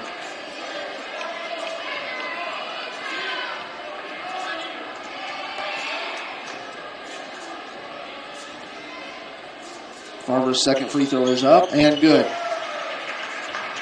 17-10. Braves going to bring in 3 more players here at the next whistle. Spencer gets it across the midcourt line. Now they go to Schmidt. On the right side baseline. Now Garnatz. He will shoot those. Back to Schmidt. Right side baseline. Now back out to Garnatz. A 1-3-1 zone. Right side baseline. Schmidt kicks it straight away to Ellis. Ellis works it to Schmidt. He's going to drive the baseline. And ball poked loose. Picked up by Trevor Lundquist. Gets it off to Farber. Farber goes underneath the Paulsrud. Pump fakes. Goes up. Shot is no good. That was really a nice pass to get that look for Paulsrud, and the pump fake he couldn't quite finish. Now they work it straight away. Here's Ellis. Ellis works it right side to Garnatz. Garnatz back to Ellis near midcourt. Now back to Garnatz. He's going to drive. Kicks it out right side. 3-point shot is good by Evan Johnson. So 17-13. Braves lead by 4. 5:35 to go here just before halftime. They work it right side. Kobe Grell just beyond the right elbow. Trying to find a cutter. A little congested in the lane. They go to Ryan Hurd left side. He'll pump fake. Drives in the lane. Goes up with the right hand. And he got it to go. I was afraid he was going to leave that one a little short, but got it just enough to go in. Coach Mark Hurd wants a 30-second timeout. It's 15-13. The Braves lead here with 5:18 to go. John, I feel like the Braves playing a pretty solid game, and this 1-3-1 zone really causes problems. They are. Spencer has some good shooters, especially from range. Yeah, that Gage Garnatz, he's not afraid to really... His range is after he gets across midcourt. So it's 19-13. We're in a 30-second timeout here called by the Braves.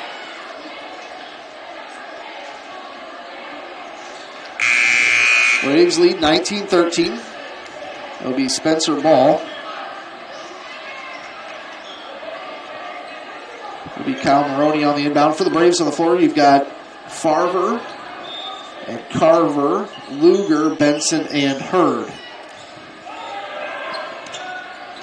Johnson with the inbound. Gets it Maroney back to Johnson.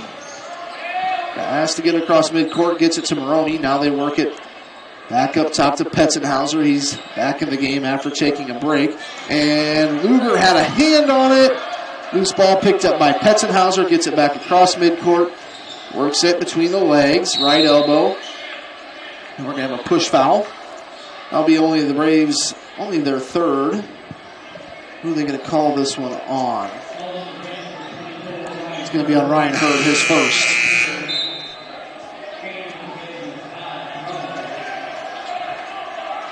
Kobe Grell going to come into the ball game. Coach Mark Hurd talking with the official. And I was going to say,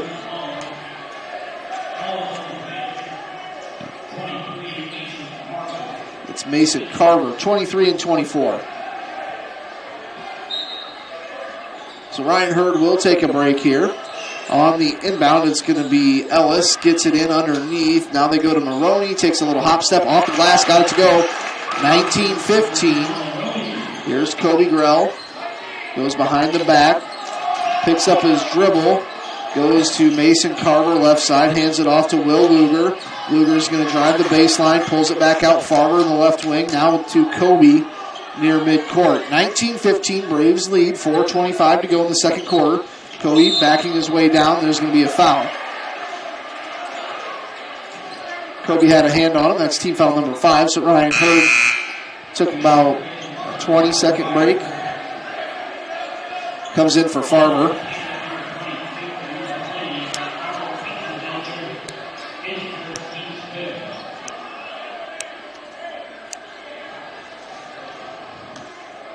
(19-15) Braves lead here. And they get it into Ryan Hurd. Pump fakes, and he's fouled by Kyle Maroney. The Spencer crowd did not like that call, I don't think, John. Well, he did get the ball, no doubt about that, but there was some body contact there. So it's going to be Ryan Hurd at the free throw line. First free throw is up and good.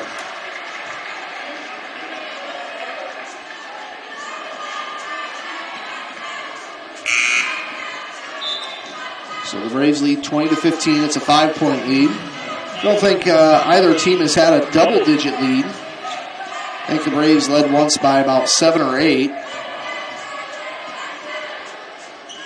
Second free throw is up and good. So Ryan goes 2 for 2.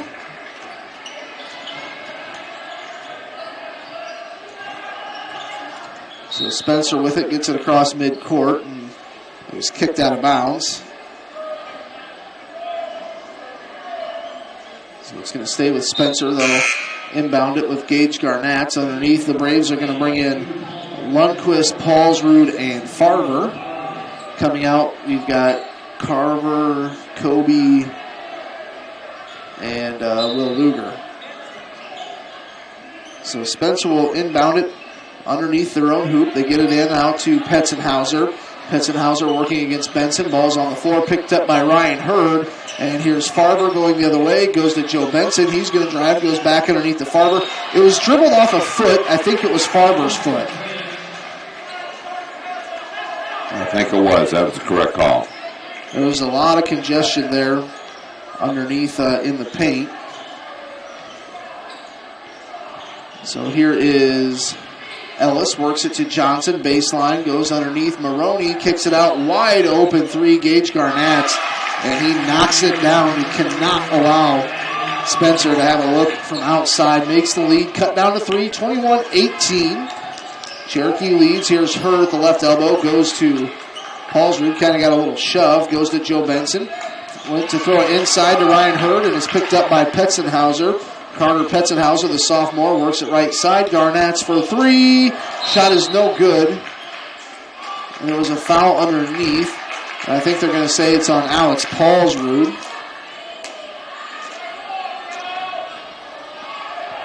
So I think this is going to turn the ball right back over. It will. It was on Alex Paulsrud. So they get the ball into Maroney. Maroney works it right side. Petzenhauser for three would tie it. Shot is no good. Long rebound in the left side baseline to Ellis, and he just fell down. Well, they're going to call a foul on Alex Palzer. That'll be his second. So Kobe Grell going to come back into the lineup here.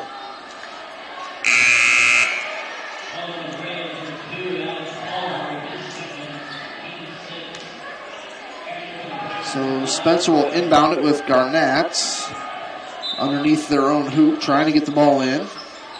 Works it to Ellis on the left side. Goes back to midcourt to Johnson. Evan Johnson, a sophomore. Gets it to Petzenhauser.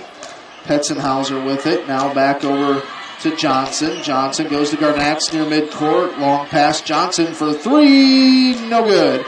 And the rebound pulled down by Trevor Lundquist. Lundquist pushes it up to Ryan Hurd. He's going to drive in. Kicks it out Joe Benson. Nice touch pass to Kobe. Underneath to a wide open Ryan Hurd. Had to use a pump fake to get a little space. And he puts it in. 23-18. That was a nice possession there by the Cherokee Braves. And Lundquist, did he get the foul or get the steal before the foul? I thought he had the ball in his hands when there was the contact.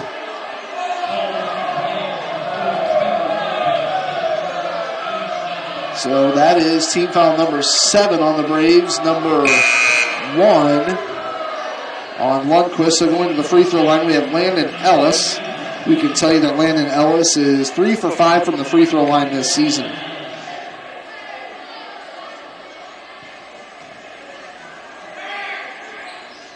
Front half of the 1-and-1 goes in.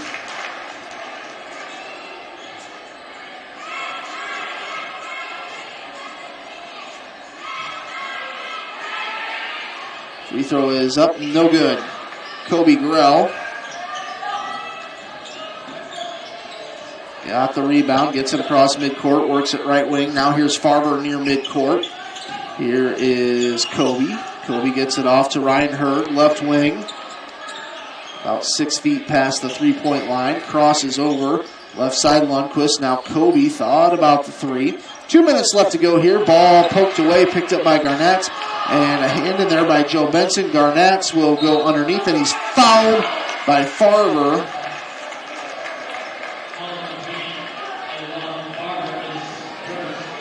First foul by Farber. See the Cherokee Washington High School band members coming back out here to make a little noise at halftime. Free throw is up and good. And I mean that as a compliment under the direction of Mr. Vanetta, our Cherokee Washington High School band. They always sound fantastic. Always have good numbers out, too. That's right. Free throw is up. Got that one.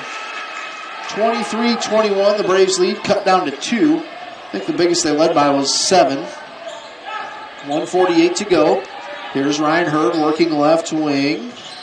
Almost had the ball stolen away. Gets it to Joe Benson. He'll fire a three. Kobe Grell almost had a hand on the rebound. Kobe says, where's the call on that? Going the other way is Garnett. Joe Benson almost with a steal there. Garnett's in the corner. Wide open three. No good. Braden Farber, nice rebound. Had to really reach out to get it. Goes to Lundquist. Lundquist will drive. Goes underneath to Ryan Hurd, who's directly underneath the hoop. Couldn't get it to go. Braves missed an opportunity there. They lead 23-21.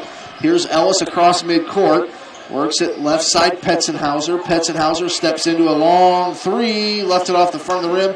And Lundquist grabs the board. Gets it up the floor to Kobe. Kobe across midcourt. Going to slow it down here for just a second. Under a minute to play.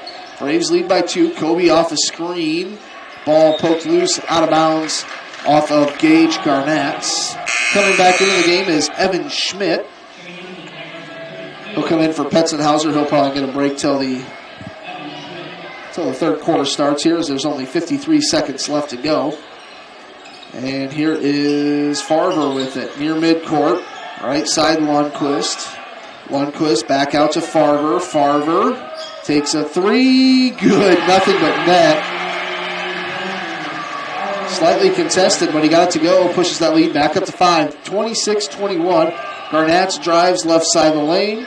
And in the left side there is Schmidt. He'll drive. Kicks it out right side. Garnett's for three. They answer right back. Lead back down to 2. 26-24. 22 seconds to go here in the first half. Ryan Hurd is in no hurry bringing the ball up the floor. Gets it across midcourt, stands near midcourt. And he'll dribble left elbow, kicks it to Kobe. Kobe spins, goes back out to Lundquist. He'll use a head fake. 5 seconds left. Kobe gets a screen. He's got to shoot the ball. Goes back out to Farmer. He'll pull the trigger and left it short. We're at halftime. It is 26-24. Cherokee leads. We'll step aside here for a moment. When we come back, John will talk with a couple of the girls on the basketball team. That's coming up next on KCHE AM 1440. Can we build for you? At Holstein Fabrication, we have state-of-the-art equipment and world-class Midwestern work ethic to design, fabricate, and produce metal parts, weld metals, and produce products in a timely manner. We specialize in laser cutting stainless steel sheet, plate, and now with a 3-dimensional laser table, we can work with square and round tube, punch holes, and bend with extreme accuracy. What can we build for you? Visit us today and let's find out at Holstein Manufacturing, a division of Holstein Fabrication. With fall comes the start of football, volleyball, and cross country. Hi, I'm Dr. Kayla Ludvigsen, and with a Bachelor's of Science degree from the University of Iowa in athletic training, I especially love to treat and help prevent sports-related injuries. Adjustments help your body function at its best. This means recovery from long practices, hard hits on a Friday night, or sore shoulders from swinging hard, or ankles and knees from running those extra miles can all be dealt with easier by your body. Kinesiotaping is also available. Come see me, Dr. Kayla Ludvigsen, at Ludvigsen Chiropractic, 225-6198. For relief from sports-related injuries. Thank you to these and all the sportscasters for their support. 100 years, Cherokee Regional Medical Center has been providing high-quality medical services in the heart of Northwest Iowa. Our modern facilities and state-of-the-art technology provide the professional medical services our patients deserve with the convenience of staying close to home. We know that everyone's healthcare needs are unique. We take pride in treating your individual needs in a personal manner you can trust. You have many choices in healthcare. Choose someone who truly cares about you. Cherokee Regional Medical Center. Professional care made personal. Since the 1920s, the Boothby family has been serving the people of the Cherokee area. Our name is synonymous with professionalism, caring, compassion, and understanding. As third-generation funeral directors, Richard and David Boothby pride ourselves in our commitment to the families we serve. We will provide a professional and dignified service for your loved one. Whether it is a traditional service, cremation with a memorial service, or a simple graveside service, we would be honored and privileged to serve your family like it was our own. Contact Richard or David Boothby and set up an appointment and put your mind at ease. The Boothby Funeral Home on East Main in downtown Cherokee. Tomorrow, and they came on a run, and we're kind of like, oh, yeah, they're getting back into this. We got to get our press on them and get a couple points, and that's what we did. And we just got back up on them. But it was good balance in scoring. Grace had a big night tonight. She had a great night. She really did. And so a lot of scores and everything got, I think, in like 86. That's a lot of points. Yes. So, but anyway, what did the coach say about the game generally? Coaches were they were really happy with the game. They just said we need to like pick up our discipline on both offense and defense. Just being smarter, like get our hands up, like quit fouling, and then on offense, quit driving in and like kicking out a lot more for threes, and the game will come. We just got to let the game come to us a lot better. And the Spencer team has really improved. Yes. They're a young team, and they play hard. Yes. They really play hard. They have a lot of young players. They have a freshman that came in, and right. she's pretty good. She'll be good in a couple years for sure. Yeah, that's right. So that's so tomorrow you'll be playing, in the middle of the afternoon. So. It'll be a busy day for everybody. Busy day, bigger court, great team. Right. And the team, I understand, is playing West Hancock tonight, and they're real good. So they have a tough game. I heard from someone else they lost by 1. West Hancock. West Hancock won by 1? Yep. Okay. That's what I heard. They figured it'd be a good game. And you've got a bus ride, but they've got one a lot longer, boy, from Algona to Sioux City. They'll have a long bus ride, so it'll be interesting. So playing on the longer court, you'll just kind of have to get used to it. Yeah, sub a lot, just so nobody gets tired, but it'll be fun. One thing about tonight was pretty good, too. There were a fair amount of fouls, but they were kind of spread out. No one got in real bad foul trouble, and that helped. Yeah, early on, me and Tegan had like 2 fouls in the first quarter, but we just sat out and they just held us and made sure we didn't get our third. And we did a really good job that no one, I think Camille fouled out, but otherwise everyone else was pretty spaced out and we did good. Right, and Camille was another one. who had a good game. Yep. I thought she came in and added some real energy. She did help us. She had some good finishes, some free throws, and then she had a 3, I remember, so it was a good game for her, too. Absolutely. Yep. Alexa, congratulations. Good game, and Thank we'll you. look forward to tomorrow. Thank you. Okay. And Grace Anderson, and Grace, grab a Tootsie Pop there. And so nice game. You had the three-pointer going. It just seemed like a good game where the offense kind of flowed for you tonight. Yeah, I think tonight the change was me and Abby. Like, we both scored. We were a big part for the team because of rebounding. Like, on offense, offensive rebounding leads to layups and going up strong or getting fouled. So I think that was a big part of me and Abby and some of the bigger girls, Anna, getting some points tonight. Absolutely. So it was a kind of an unusual game, kind of tight early, and then you really had a good start to the third quarter and got way ahead, and then they had a pretty good run to kind of get it down to about 11 points. I didn't even realize, I knew it was a close game for the whole first half, and then all of a sudden I came out in the third quarter, halfway through the third quarter, and we were up 20. I didn't even realize it, but we definitely came out right away. We scored a lot. Our defense really improved. We stopped them from scoring. They only scored a few points in the third quarter, and I think that really helped us get ahead by a lot. So exactly, and then they had a little bit of a fourth quarter, so the starters had to come back out and kind of finish it off. Yeah, we tried mixing it up tonight, the lineup. Heath said he was really trying to mix up who's playing with who, and throughout the game we really improved. We had a few girls that don't normally play together, a few starters with a few non-starters. So we were just trying to mix some things up, which some people were playing different positions. So we had a few mistakes, but we came back out and we finished. And Spencer, I feel has really improved, and they did a really good job of scoring when they had the opportunity, and they've really improved since the last few years, so it was a good win. They have a young team, but they play hard, don't they? Yep, they're really aggressive. They play super fast. Sometimes it's a little out of control, but they're super aggressive and fast, and they'll be good for the next few years. They sure will be. Grace, congratulations, good game, and we'll look forward to tomorrow. Thank you. Okay.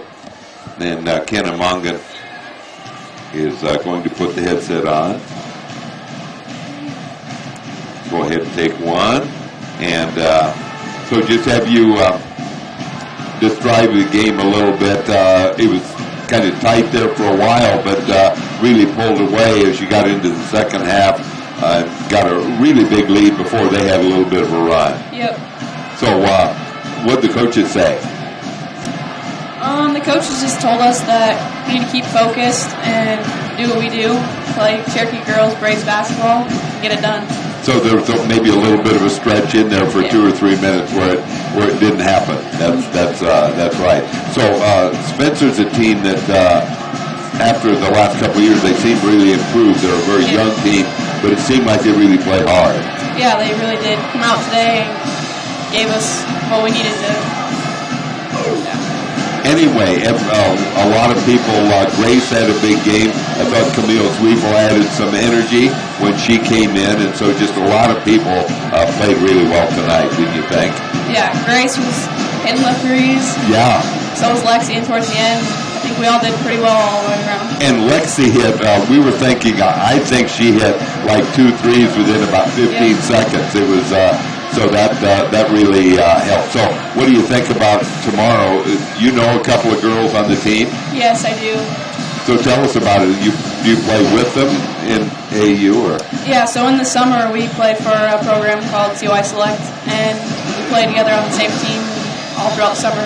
And looking at the stats, it looks like one a taller girl and one a guard? Yeah. One's about a little shorter than me, 5'6" maybe, and the other is 6'3". And you can just kind of tell because, the one shoots a lot of threes, and the other one doesn't at all, but shoots a high percentage. So, anyway, it'll be an interesting game. So, anyway, congratulations. Good game tonight, and then we'll look forward to tomorrow. You too. Thanks, Kenna. Yep. Kenna Mongan, our guest, and we'll get Coach Slaughter here. And Coach, a lot of girls played well tonight. I had the three girls I just talked to, and one other one was Camille Sweefel. I thought added a little energy when she came in and had a good game. Yeah, we talked about it before the game. Coach Mungan and Coach Hagberg and I just about playing a lot of girls tonight because we knew we had to play in less than 18 hours, down at the Tyson against Algona Garrigan. And we just wanted to keep a lot of girls fresh. We subbed a lot. We got kind of got a good lead, then we kind of let them back into it a little bit. But I just told the girls I thought they played good. They played hard. Some things just didn't go right for us tonight. I thought our shooting was a little bit suspect at times. Our free throw shooting. Keith asked me a word tonight. How do I describe our free throw shooting? I said I thought the word struggle is the challenge. Tegan struggled a little bit with her shot tonight, but she'll be back tomorrow. And I know that. And at first, the first part of the game, Lexi kind of struggled a little bit, but Lexi came back strong in the second half. But these kids have got a lot of fight to them, a lot of grit to them. I love coaching them, and just a good group of kids that work to the very end. We played a lot of kids tonight. We knew we were going to play a lot of kids tonight. It's just nice to Abby Vanderloon come back again tonight and have some nice rebounds. It's nice to have her back. But I just thought our bench played well. I thought the starters played well, but also all the bench played well. And Kenna's really coming into her starting role, I think, and she's playing well for us, handling the ball well. So, all those kids played well. Grace Anderson, have 18 points tonight. Grace had been shooting all, and I told you in the preseason she had been shooting really well for us, and I was kind of joking with her in the locker room after the game, calling her Grace Curry because she shot so well, and I have a lot of confidence in her shooting. So just a good night, winning by 25 points, and it seems like sometimes we didn't win by 25 points, but we scored 87 points. It's a good night for us. Absolutely, you get that many points, and you scored in spurts. I mean, one time I teased Lexi. I think she hit 2 threes in about 10 or 15 seconds. Yeah, that's the nice thing about our team. We can be up or down by 2 or 3 points. The next thing you know, we're up by 14.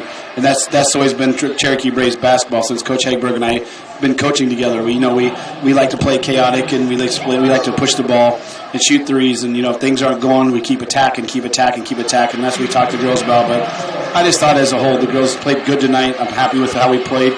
And, we got a big game tomorrow, and the girls are excited for it. And we'll be ready for it. All right. Bishop Garrigan, understand, did they lose at one point They lost tonight? 56-55 tonight, so they do have one loss in the record, but they might come up with a little bit of grit in their teeth tomorrow wanting to get us. So we got to play good basketball. We'll be prepared. We're going to have a shoot-around in the morning, get on the bus about 11. But the girls will be prepared, and we're going to have some fun tomorrow at the Tyson Event Center.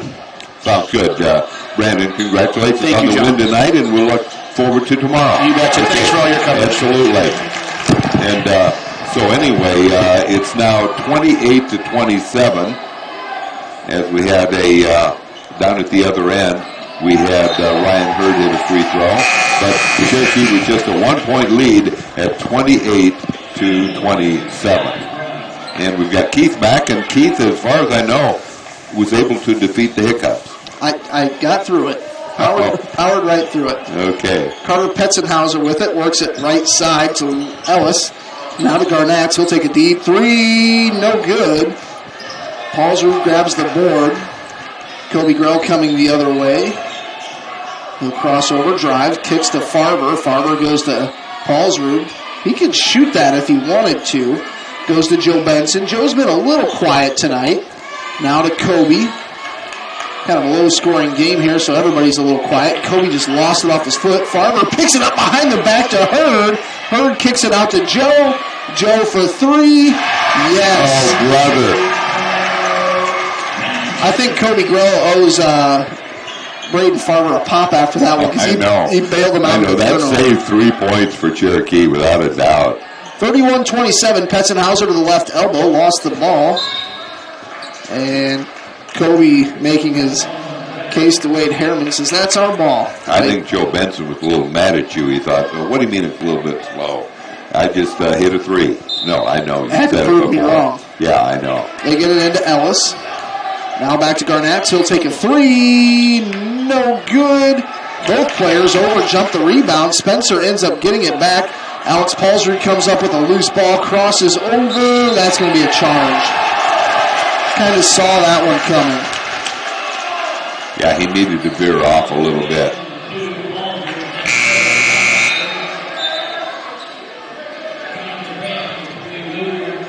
Will Luger going to come in for Alex. That's his third foul.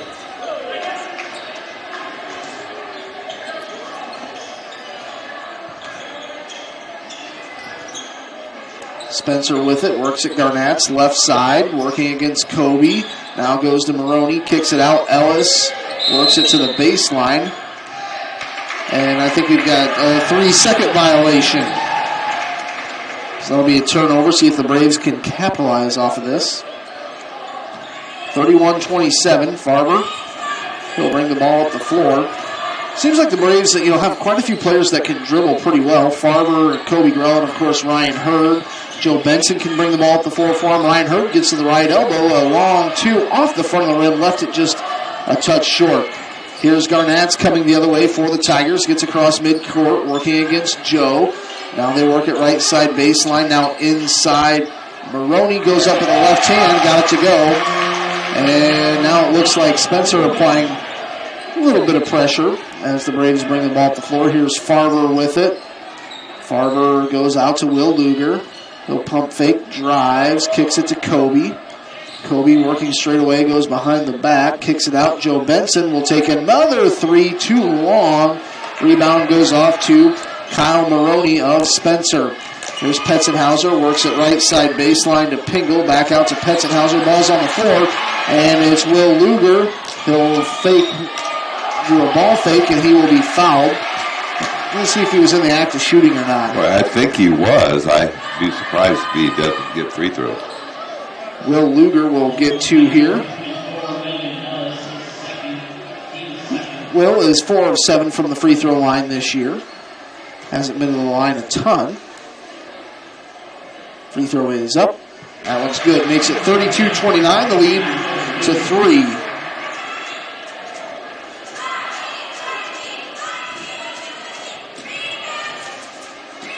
Luger sets. Second free throw is up. That one's nothing but net. 33-29. Lead up to 4 for the Braves. With 4:45 to go here in the third quarter. Petzenhauser works it left side to Pingle. Back to Petzenhauser. Straight away out over to Ellis. Now Petzenhauser with it. Petzenhauser goes to Maroney at the left elbow. Back out to Petzenhauser. He'll take a three. Left it short off the front of the rim.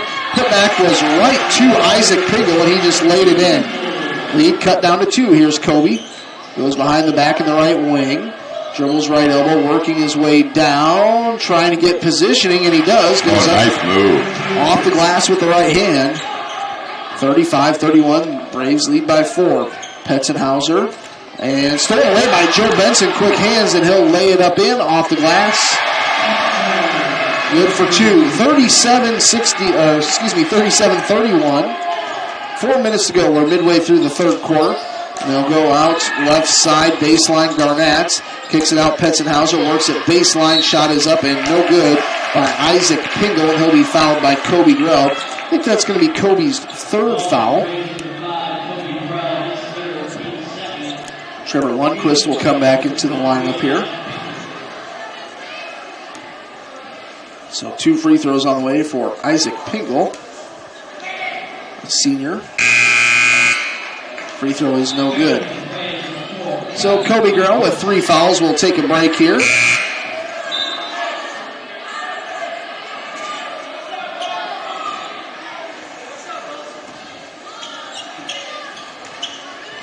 Senior Isaac Pingle for Spencer sets his second free throw. That one's nothing but net. 37-32. Braves lead by 5. Joe Benson will inbound this here to Farber. Looks like Petzenhauser going to play a little bit of press defense.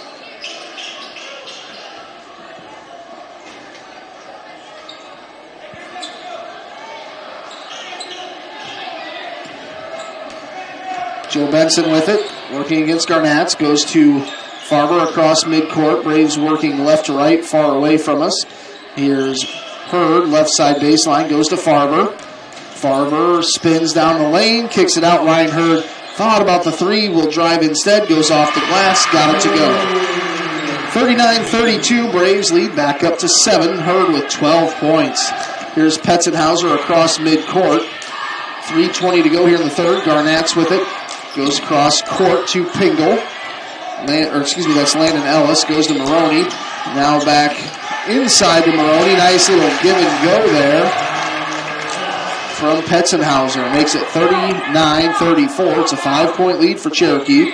Joe Benson works it right side to Luger. Luger goes to Farber. Pump fakes, picks up his dribble, gets it off to Lundquist goes to Farber near midcourt, near the Braves logo. Left side, Joe Benson. 39-34, Braves lead. Benson underneath, nice pass. Nice pass. Couldn't finish. Smoke. And pulls it back out. Joe Benson for three, nothing but net. And Coach Mark Hurd right there calling a timeout. He wants a full timeout. It's 42-34. Braves lead here in the third quarter with 2:35 to go. Back in a moment, you're listening to Cherokee Braves basketball on KCHE AM 4.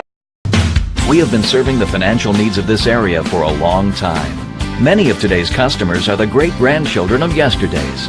As we look ahead, we are very thankful for the opportunity to serve the financial needs of this area. Cherokee State Bank, member FDIC, a tradition of community banking.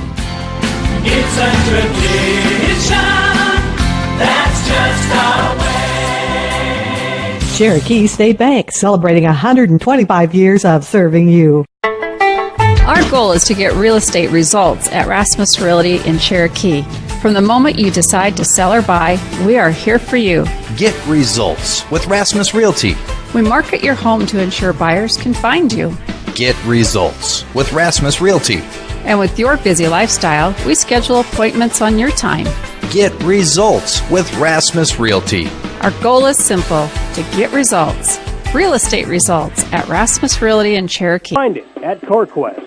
Thank you to these and all the sportscasters for their support.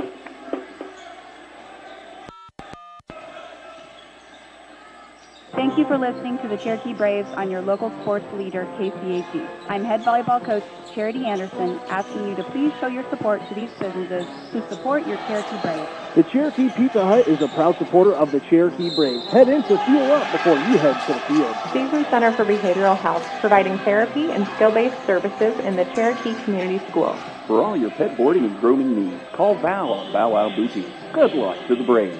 Thank you to these KCHE Sportscaster Club members. I'm Cherokee High School Principal Wade Riley. I'm proud of our faculty, coaching staff, who support Cherokee Athletic broadcast on KCHE, including 360 Custom Designs, downtown Cherokee. Decorated apparel and promotional items. Proud supporter of the Cherokee Braves. Beck Engineering, with locations in Cherokee and Spirit Lake, is proud to be a part of the Cherokee community and would like to wish the Cherokee Braves good luck. Blaine Culligan, say, hey Culligan man.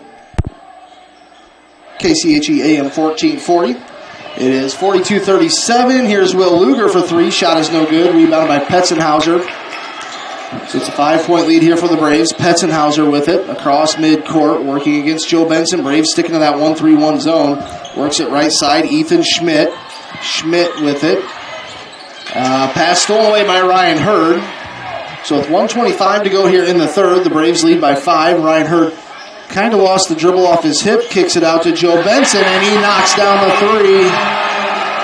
He's having a good quarter. Once he got 11 in this quarter, I think he had 2 at halftime. I think you got him all fired up when you said he's kind of a slow night for him, and since then he's really taken off. Petzenhauser will take a deep three. Shot's no good. Lundquist works it over to Farber across midcourt. Left side goes to Lundquist on the baseline. He'll pull it back out to the wing. Beyond the 3-point line. 50 seconds to go here. Braves might hold on for one shot.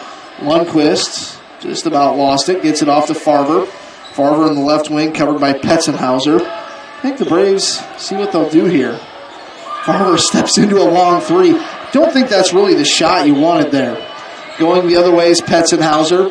Petzenhauser drives down the left side of the lane. He'll be fouled and the basket counts. Kind of a bad transition there for the Braves. Well, you know, it's a matter of time, but Petzenhausen, who averages 19 or 19 and a half, that was his first 2 points. You just know he's going to explode. On a couple of three-pointers, he's just barely in and out.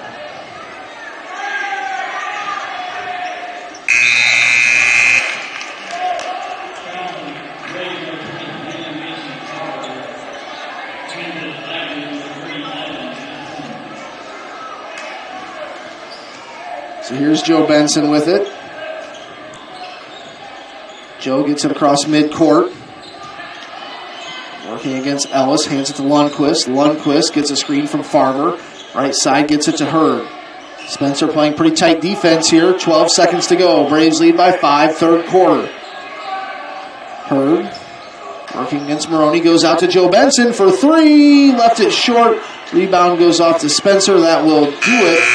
We are headed to the fourth quarter with the Braves leading 45-40. We'll be back in 60 seconds on KCHE AM 1440.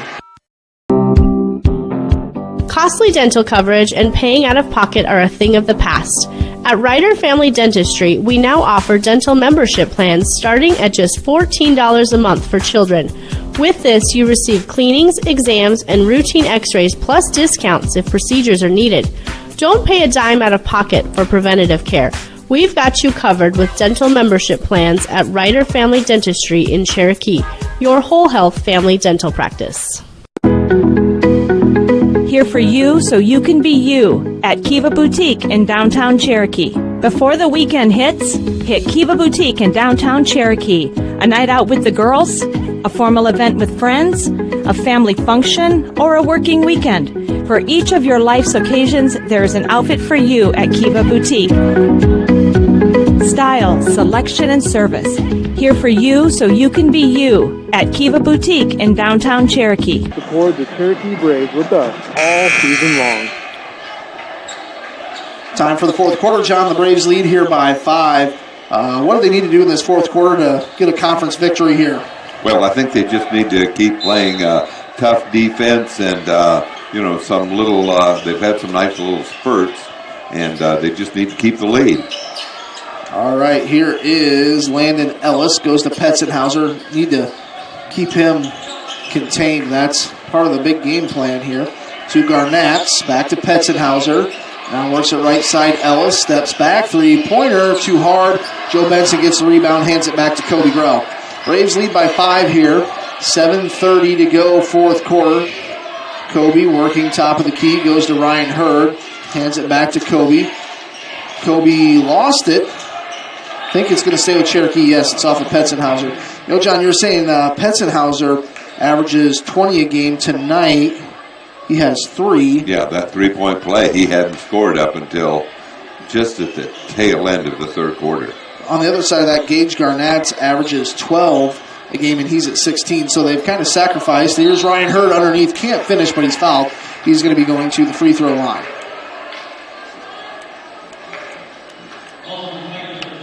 So 45-40, that's foul number 2 on Kyle Maroney. Free throw is up and good by Hurd. That makes it a 6-point lead.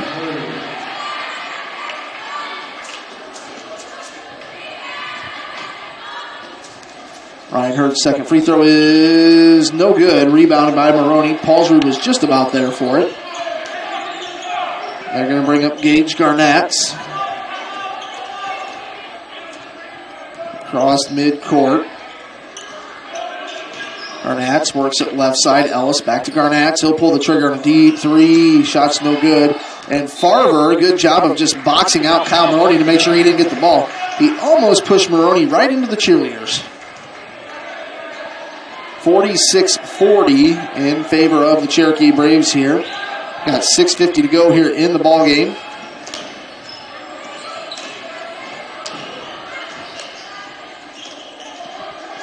Here's Farver. Works it right side. Paulsrud lost it. Picked up by Spencer, and they'll go over to Garnett. Had it blocked by Kobe. Loose ball underneath it. It hit Alex Paulsrud's foot. Kind of a tough break there for Yeah, it was Braves. a tough break because I think Cherokee was going to finally come up with it, but that was the correct call. On the inbound, it'll be Gage Garnett. Goes to Ellis. Now Johnson near midcourt. Now back to Landon Ellis. A 6-point lead for the Braves. Johnson, right side near midcourt. Goes to Maroney. Goes to Petzenhauser. Kicks it back out. Ellis, a bounce pass to Johnson. Now to Maroney in the lane. Kicks it back out. Johnson. Braves playing good defense, moving their feet well. Now they go back out to Garnett's near midcourt. 6 minutes to go. Garnett was fouled by Joe Benson. That'll be his second, 5th team foul for the Braves.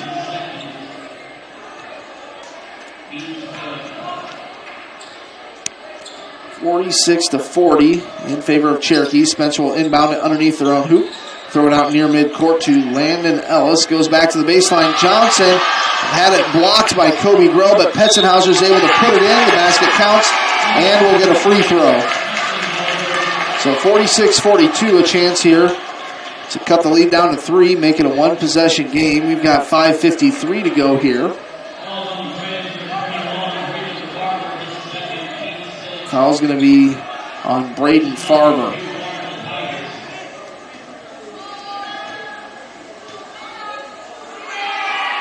Free throw is up. No good. He missed it. Braves still lead by 4. And here's Ryan Hurd with it. Gets it across court to Paulsrud. Left side, Kobe. Time for Kobe to hit a big shot here. Goes out to Joe Benson. Joe crosses over. Kicks it to Farber, left wing. Now to Kobe. Back up top to Joe. Joe crosses over, drives, and he just fell down, but he got rid of the ball in time. They kick it to Kobe. Left side baseline three-pointer. Good. 9 points for Kobe. 5:22 to go. Kobe must have heard me say we need a big shot from Kobe. Right. That was just beautiful form. And here is Ellis. Gets it to Petzenhauser. Goes to Maroney. Kicks it back out. Three-pointer from Ellis.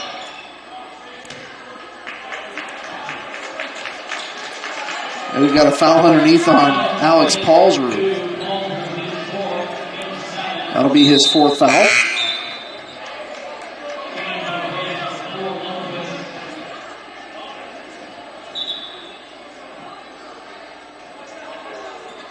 So is it that is team foul number 7, so it's a 1-and-1 for Garnett at the free throw line. He's a 70% free throw shooter.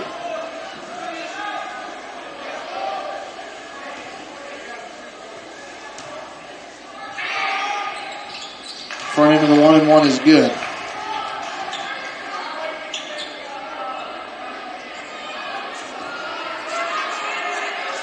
So he gets set here.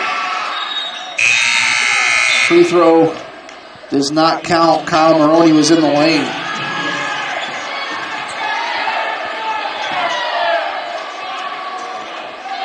(49-44). Braves lead by 5.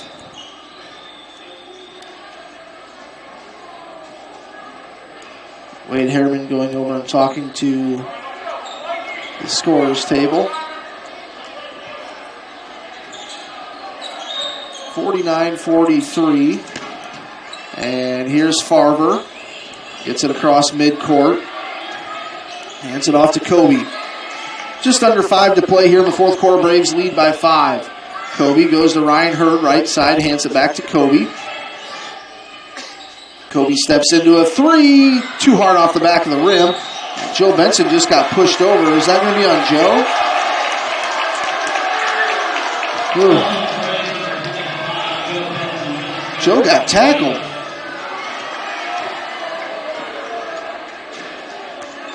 So going to the free throw line is Landon Ellis. He's 3 of 5 from the line on the season coming into the ball game.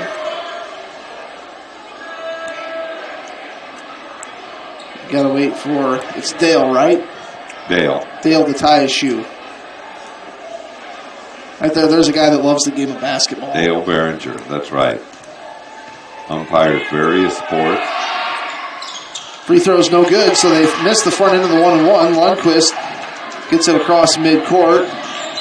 Knocked the ball out of bounds off Garnett. So 4:39 to go. It's a 6-point lead here for Cherokee. Neither team is led by double digits. And here's Benson. Benson works it to Ryan Hurd. Need to get him a little more involved here in the 4th quarter. Here's Farber. Drives, pulls back out, kicks it to Kobe. Pump fakes, kicks it to Farber, left wing. Farber spins, falls down, gets it to Kobe just in time before he traveled. Not sure if there's a wet spot on the floor or what, but it seems like Joe Benson kind of fell in that same spot. And we've got a foul.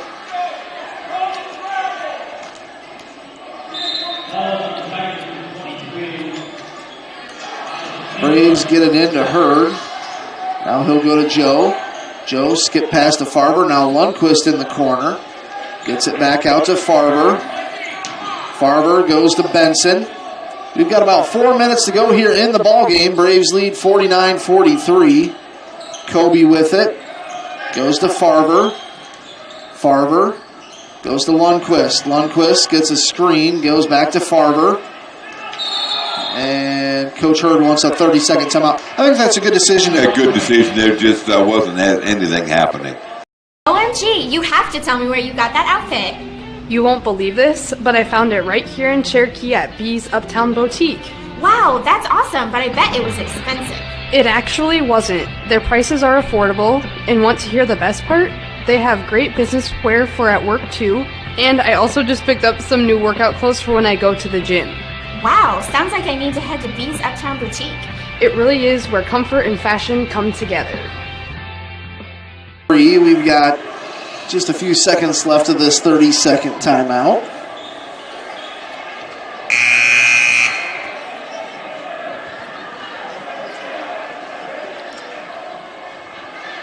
So 49-43, 3:49 to go here in the fourth. Braves have possession out of the timeout. Kobe gets it into Joe. Spencer playing man defense here. Kobe goes to Lundquist straight away. Goes to Joe in the right wing. Joe with it. Out to Kobe. Pump fakes. Goes between the legs. Pulls it back out. Nowhere to go with it. Gets it off to Joe Benson. Now they go inside. Ryan Hurd. Ryan's going to drive the baseline. Pump fakes. Goes up. He'll be fouled. So Ryan Hurd with two big free throws coming up. Braves lead 49-43. 3:26 to go here in the fourth. Coach Corey Petzenhauser is going to send Evan Johnson, a sophomore, into the ball game here. Ryan's free throw is up and good.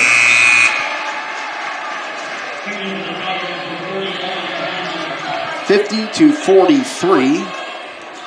14 points now for Ryan.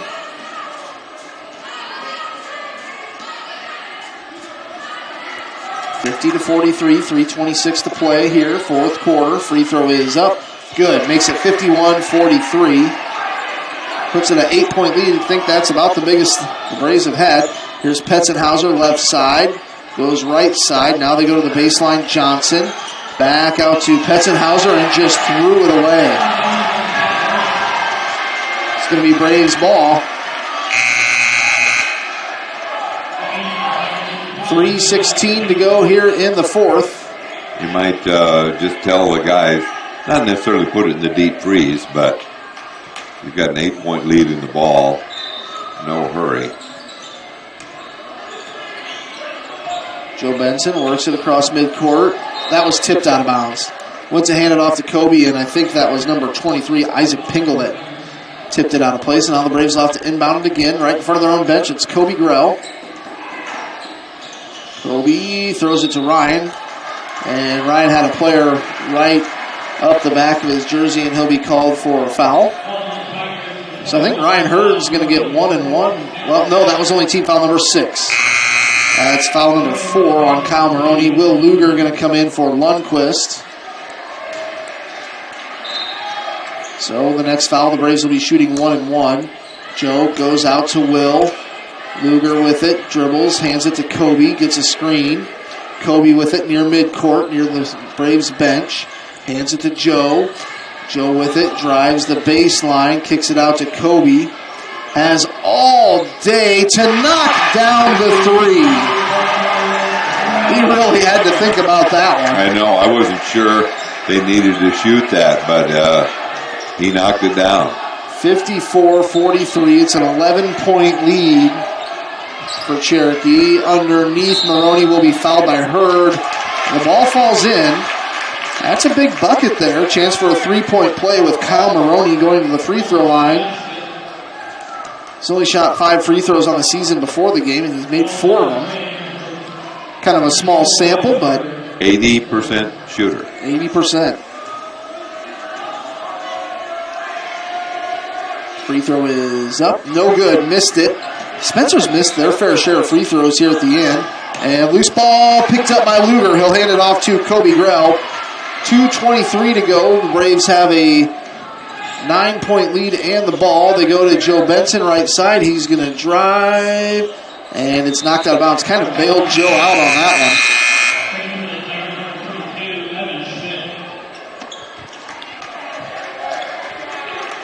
(54-45).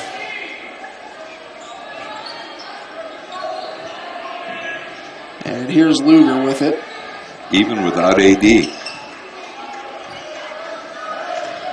He just handed me a score of the Lakers, but it's the NBA. By the third quarter, it could be Mavericks ahead. I'm a Mavericks fan. John's a Lakers fan. 54-45. At the free throw line, I believe a 1-and-1 here for Ryan Hurd.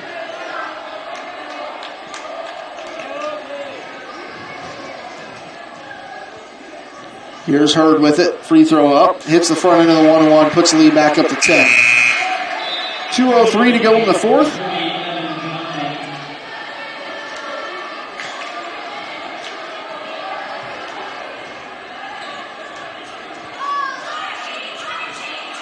Second half of the 1-and-1 is up. No good. Farber was just about there for the rebound. Still a 10-point lead. Just under 2 to play. Garnett's pump fakes. Three-pointer, no good. Joe Benson pulls down the rebound. Gets it off to Ryan Hurd. Turned over. Sloppy play right now as Joe Benson commits the foul. And is that number 9 or number 10? I think it's number 10. There you go. 2 free throws on the way for Garnett. That was personal foul number 4 on Joe.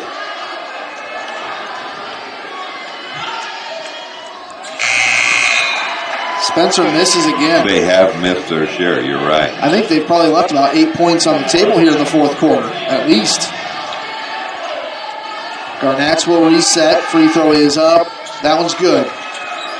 Makes it a 9-point game. Braves get the ball into Farber. Farber goes to Kobe. Kobe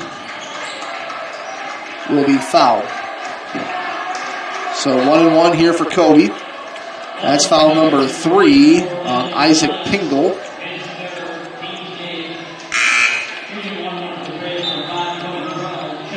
So Kobe Grell to the free throw line, a 1-and-1. Gotta hit the first one. It's team foul number 8 on Spencer. Free throw is up. Kobe missed it. Farber got the rebound. Gets it back out to Kobe. Will they foul him again? Nowhere to go. And saw Coach Nixon was right there. He says, we want the timeout. We'll see if it's a 30 or a full. It's a full timeout. Braves lead by 9. 1:31 to go. Back in 60 seconds. Can we build for you? At Holstein Fabrication, we have state-of-the-art equipment and world-class Midwestern work ethic to design, fabricate, and produce metal parts, weld metals, and produce products in a timely manner. We specialize in laser cutting stainless steel sheet, plate, and now with a 3-dimensional laser table, we can work with square and round tube, punch holes, and bend with extreme accuracy. What can we build for you? Visit us today and let's find out at Holstein Manufacturing, a division of Holstein Fabrication. With fall comes the start of football, volleyball, and cross country. Hi, I'm Dr. Kayla Ludvigson, and with a Bachelor's of Science degree from the University of Iowa in athletic training, I especially love to treat and help prevent sports-related injuries. Adjustments help your body function at its best. This means recovery from long practices, hard hits on a Friday night, or sore shoulders from swinging hard, or ankles and knees from running those extra miles can all be dealt with easier by your body. Kinesiotaping is also available. Come see me, Dr. Kayla Ludvigson, at Ludvigson Chiropractic, 225-6198. For relief from sports-related injuries. Los Angeles.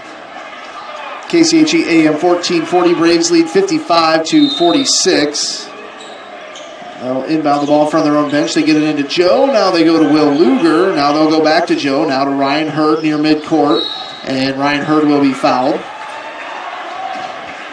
John was asking about the New Orleans Pelicans. Yeah, they beat the Knicks 123-111.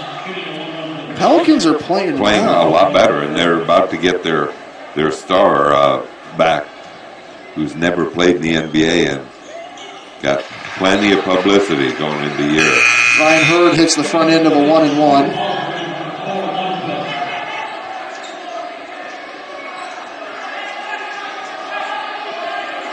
Pelicans have beat a few teams. So Reinhardt gets set. Second free throw is good. Nothing but net. 57-46. Braves lead by 11. Here's Petzenhauser. He'll drive down the left side of the lane. Kobe Grell will foul him. Kobe kind of grabbing that left knee a little bit. I think he's okay. That's number 4 on Kobe.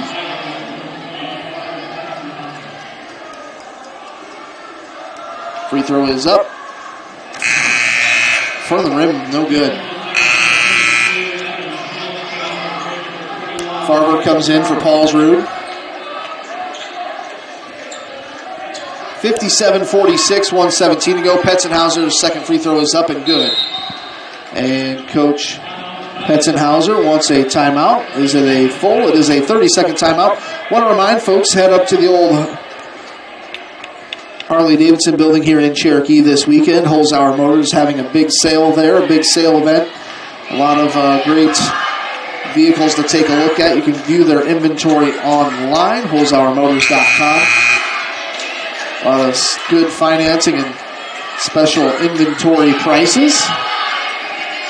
So make sure if you get a chance, go up there and check it out this weekend. And what a good way to start 2020 off with it would be with a new set of wheels.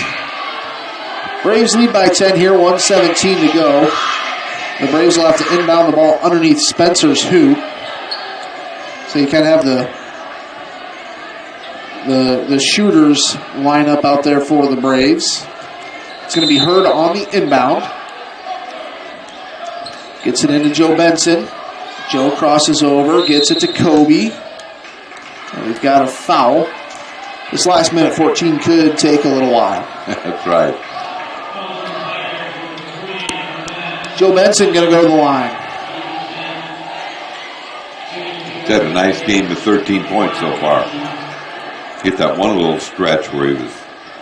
Had a 11-point third quarter, I think. Right. A couple back-to-back threes. Joe at the free throw line. It's up.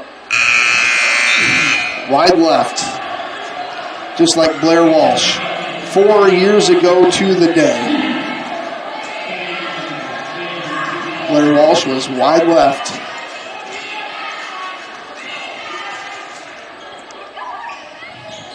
Free throw is up. No good. So Joe went 0 for 2. 10-point lead for the Braves. They work it to the corner. Garnett's. Ellis takes a deep three. Too hard. Who's going to get this ball? Ooh, Joe just went back first into the bleachers. He's a little slow to get up. We've got a foul. Maybe a quick trip to the chiropractor. That was really good hustle. Got to give the kid credit. I always kind of hold my breath when I see kids, running and sliding, diving right towards the bleachers.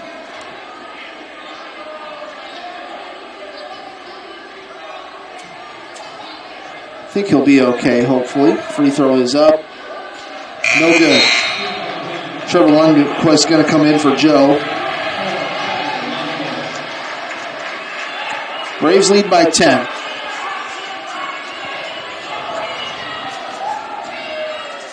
Second free throw is good. Hurd with 19. Petzenhauser gets the ball near midcourt. And he's going to drive in. Goes up with the left hand. Got it to go. Spencer wants a timeout. See if it's a 30 or a full. It is a full timeout. 100 years, Cherokee Regional Medical Center has been providing high-quality medical services in the heart of Northwest Iowa. Our modern facilities and state-of-the-art technology provide the professional medical services our patients deserve with the convenience of staying close to home. We know that everyone's healthcare needs are unique. We take pride in treating your individual needs in a personal manner you can trust. You have many choices in healthcare. Choose someone who truly cares about you. Cherokee Regional Medical Center. Professional care made personal. Since the 1920s, the Boothby family has been serving the people of the Cherokee area. Our name is synonymous with professionalism, caring, compassion, and understanding. As third-generation funeral directors, Richard and David Boothby pride ourselves in our commitment to the families we serve. We will provide a professional and dignified service for your loved one, whether it is a traditional service, cremation with a memorial service, or a simple graveside service. We would be honored and privileged to serve your family like it was our own. Contact Richard or David Boothby and set up an appointment and put your mind at ease. The Boothby Funeral Home on East Main in downtown Cherokee. To name a few. And remember, they service what they sell.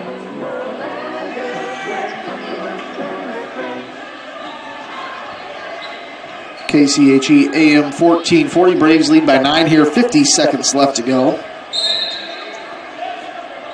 in the ball game. Hurd gets it into Kobe. Kobe gets it up to Farver, over to Paulsrud. He'll put it in. Got to take the easy bucket there. Braves lead back up to 11. Stolen by Joe Benson. They go to Paulsrud, and he'll get it off to Joe. Good to see Joe back out there.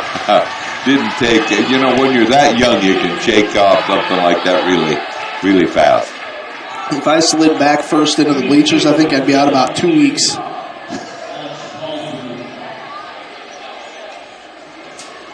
So it's Alex Paulsrud at the free throw line. He'll get 2.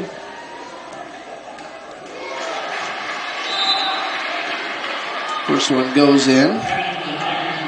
Paulsrud is 9 of 20 coming into the ball game, so just a shade under 50%.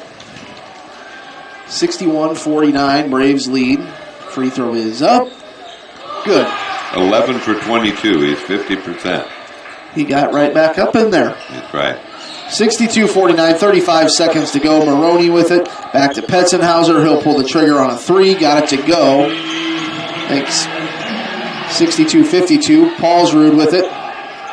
I'll hand it off to, he'll be fouled. So AP goes back to the free throw line. Braves played with a lot of poise here tonight. Yes, they did. We talked about it being 5-6 point lead for a long time, and then pulled away a little bit. This is a game, like we kind of feel like we lost one on the road at Storm Lake. Spencer might be feeling like they lost one on the road here at Cherokee and let one get away. Free throw is good by Paulsrud.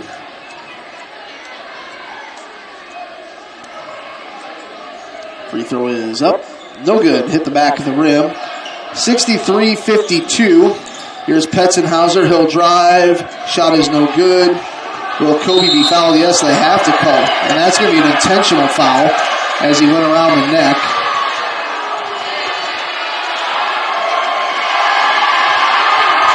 Coach Mark Hurd getting the crowd into it.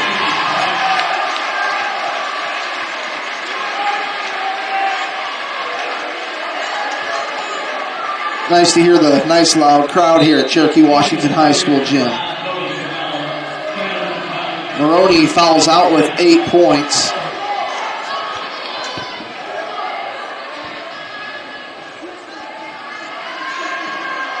Kobe's free throw is up and good. I believe he will get another. I think he gets 2 and the Braves get possession. 13 points for Kobe. Free throws up. Good. Hit them both. It's a 13-point lead. Coach Petzenhauser is going to pull out all the starters, and some guys can say, hey, I got to play varsity basketball. 13 seconds. Ryan Hurd will just have to dribble it across midcourt, and that'll be it. Braves are going to win this thing 65-52.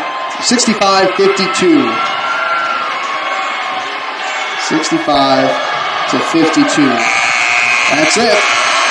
We'll step aside here for a couple minutes. We'll be back with some scores and interviews on KCHE. We have been serving the financial needs of this area for a long time. Many of today's customers are the great-grandchildren of yesterday's. As we look ahead, we are very thankful for the opportunity to serve the financial needs of this area. Cherokee State Bank, member FDIC, a tradition of community banking. It's a tradition, that's just our way. Cherokee State Bank, celebrating 125 years of serving you. Our goal is to get real estate results at Rasmus Realty in Cherokee. From the moment you decide to sell or buy, we are here for you. Get results with Rasmus Realty. We market your home to ensure buyers can find you. Get results with Rasmus Realty. And with your busy lifestyle, we schedule appointments on your time. Get results with Rasmus Realty. Our goal is simple, to get results. Real estate results at Rasmus Realty in Cherokee. Support these businesses to support the Cherokee grid.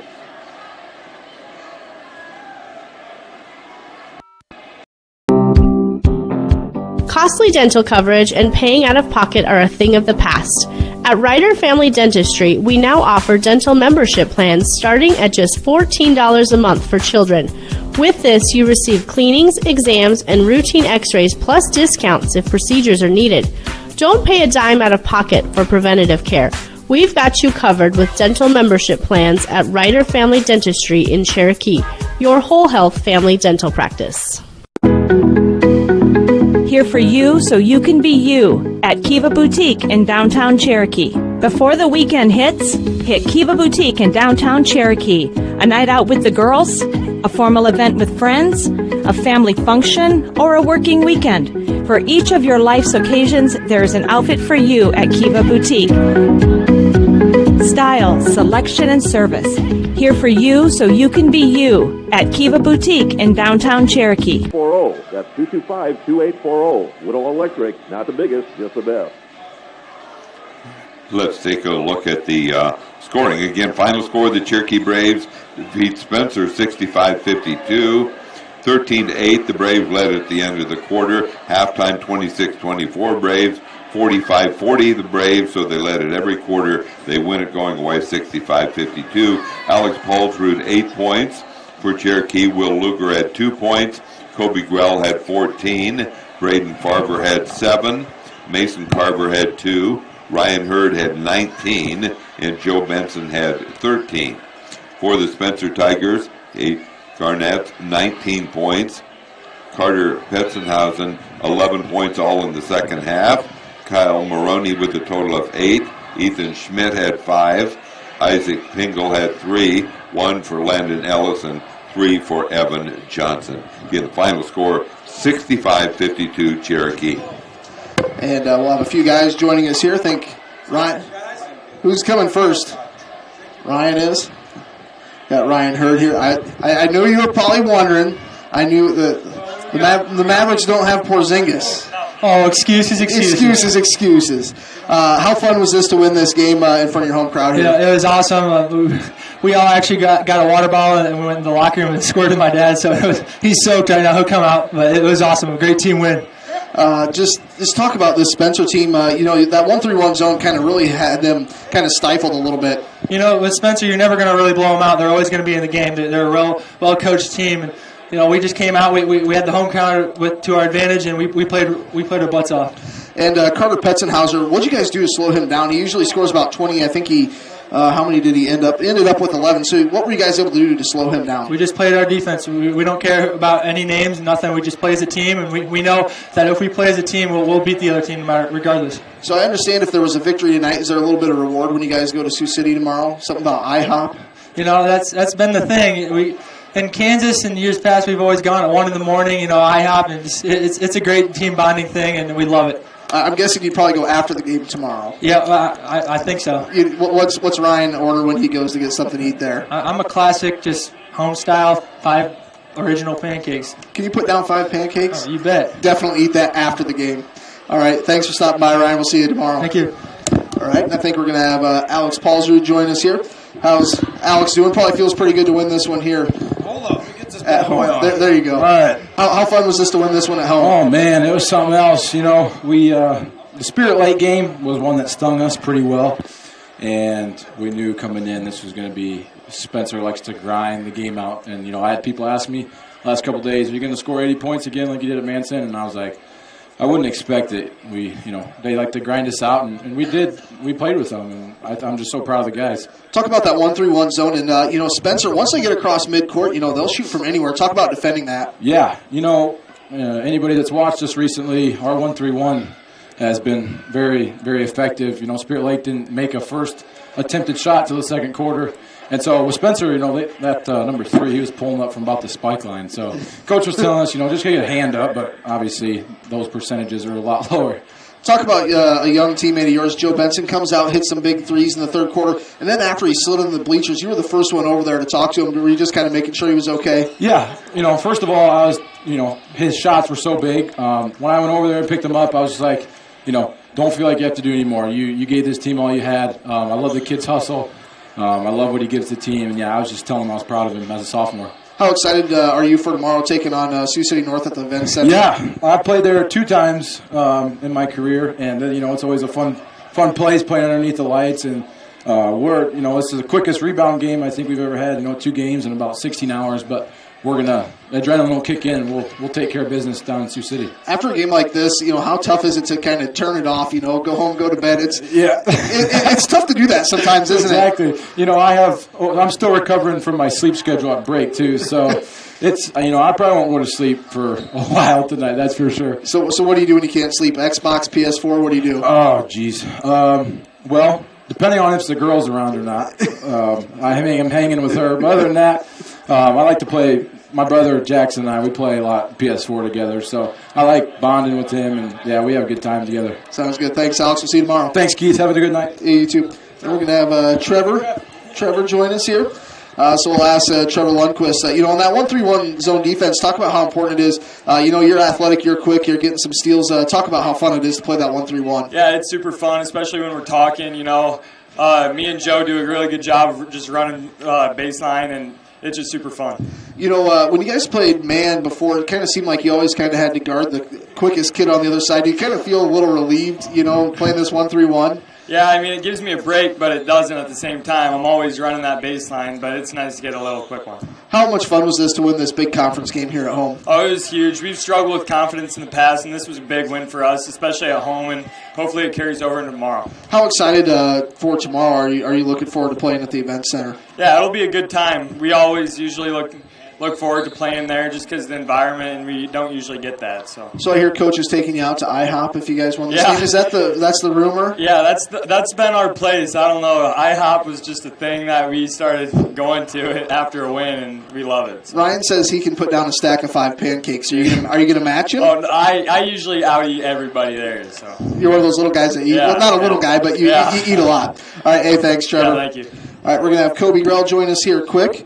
I think Kobe had, in the history of three-point shots, you had the longest time ever to look that one down in the corner. I don't know what that was, but I think you pump faked to nobody, and then finally pulled the trigger. Was out. You were trying to kill a little clock, but you can knock those down. Yeah, that was the most open 3 I've ever taken, to be honest.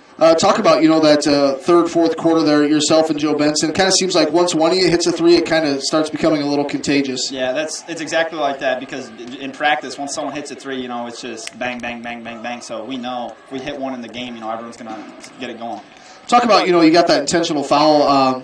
A player fouled you, and Coach Mark Hurd kind of got the crowd going a little bit. What was that experience like, after you got that foul pretty hard there and you're going to the free throw line, the crowd's just really loud? Really loud. It was awesome, but I know him, the kid that fouled me, it wasn't intentional. But it's awesome to see another team melt. We've done it so much in the past, and this is just a really big win for our team, keep our spirits high and confidence and everything. It's awesome. So big game tomorrow at the Tyson Event Center. Are you looking forward to that? Yep, it's kind of like gives you that state vibe, and that's kind of we want to see what it's like and stuff like that. So a game after this, I was talking to Alex. Even as a broadcaster, it's kind of hard for me just to turn it off and go to bed. So what do you do when you get home? Are you able just to kind of hit the pillow and call it a night? Or no, I'll be excited for probably 45 minutes after when I get home, and then I'll have to force myself to get off my phone so I can go to sleep. So you're addicted to the phone, not PlayStation or Xbox, none of that. PlayStation 2, but PlayStation 2. Yeah. Well, what do you play on PS2? No. Like I play the PlayStation. Okay. I was going to say, I've still got my PlayStation 2. If you want to play some NCAA football, I'm your guy. I'll beat you, I promise. All right, sounds good. Hey, thanks, Kobe. We'll see you tomorrow. Thank you. And Coach Mark Hurd is going to join us over here as the Braves come away with a victory here, 65-52. And talking with Coach Mark Hurd, Coach, just how proud of this group are you to have this awesome victory here in front of the home crowd? We needed this. We thought we let a few slip away on the road in the Lakes Conference, and And like I told the boys tonight, nothing's hurt if we hold our home serve, and we still got 2 more on the road. They'll be tough up at home, but I thought this was a total team win. We did all the little things tonight that we haven't been able to do on the road at certain times of the game. And you kind of had to feel a little relieved there in the fourth quarter. Spencer left quite a few points on the board with missed free throws. Yeah, they did. We missed a few too, but yeah, we finished this game. We just wanted it more than they did. Most nights we go in, I know we have the best player on the floor. It's just whatever we can do around us, and it's just, I thought we kept our composure a lot better than they did. Talk about the hustle of your players, especially Joe Benson there in the fourth quarter. You guys are up, I think it was 10 points. He goes sliding, diving into the bleachers just to try to control the ball, just leaving it all on the floor. I can't say enough of what he's doing right now. I mean, he doesn't play like a sophomore. He's got high basketball IQ. We just got to have him on the floor. He's just playing great right now. And once again, this 1-3-1 zone really stifled Spencer a little bit. They settled for some really deep threes. You have to feel happy with that. Well, Spencer's a downhill team, and that's what the 1-3-1 takes away. You cannot drive, especially when we got our big guy in the middle there. It's imposing for teams, and it's hard to pass across. They caught us a few times on the corner in the first half. I thought we adjusted really well in the second half, how we were going to do that. We actually put Kobe down there who hasn't, and he realized how much work Lundquist does on that baseline because it's a lot of miles he travels. But yeah, it's been our defense. You're going to give up something when you play a zone, and we just want to contest everything. And I think the guys have bought into what we're doing. We're making them work for everything they got. Coach, after a big win like this, conference opponent over Spencer, 65-52, it's probably kind of hard to shut down the adrenaline a little bit, but you guys have a game tomorrow at 12:30. What are you telling the guys to do between now and then? I'm going to ask Josh, why didn't we play this Thursday? Because Spencer plays there tomorrow too, and he said the same thing. But yeah, it's important. They got to come. They got to enjoy it for another hour or two, and I need to get some sleep. And I'm going to go home. And I'm going to be honest with you. I haven't even watched Sioux City North. This was our whole focus. It was our whole focus the last 2 days. I'm going to go home and take a peek at them, and we'll put a little game plan right before we leave. And the bus leaves at 10, and we're going to have to try to get some nutrition in them. Coach, I kind of saw you getting that crowd fired up there late in the fourth quarter, and they responded. Just a special moment just to have the nice home crowd backing you guys late in the fourth quarter in a home game. It was. Years past, we started here. They all left after the girls' game. I think people are starting to come in for the boys' game. We're a pretty good team. We have to believe, and I think we're starting to believe right now. But we're going to be a dang tough out for somebody come February. And Coach, I kind of look at a few rankings online, and the one place I look at kind of has you guys, in the top 15 in Class 2A, and we kind of could tell this was coming. These guys just need to, stick their nose to it, keep to the game plan, but they're meshing really well. Yeah, they are. And, you look at our loss. Other than the unity, we were still trying to work young guys in and get them comfortable. I feel like the Three Lakes losses, 2 minutes changed. I thought we outplayed them all, but 2 minutes and them kind of changed the game. We're learning from this, but hey, this is a if you're writing a book here, it's a boring book if you just go out and win every night. We're building things right now, and we're become a good team. I really love what we're doing right now. Thanks for your time here, Coach. Congratulations on the win. Once again, the score 65-52. We'll see you coming up Saturday at the Tyson Event Center. Thanks a lot, Keith. All right, so once again, the Cherokee Braves boys take down Spencer 65-52. That'll wrap things up for John O'Connor. Once again, thanks to Simon Fuller for Fuller Digital Services. We'll send it back to KCHE AM 1440.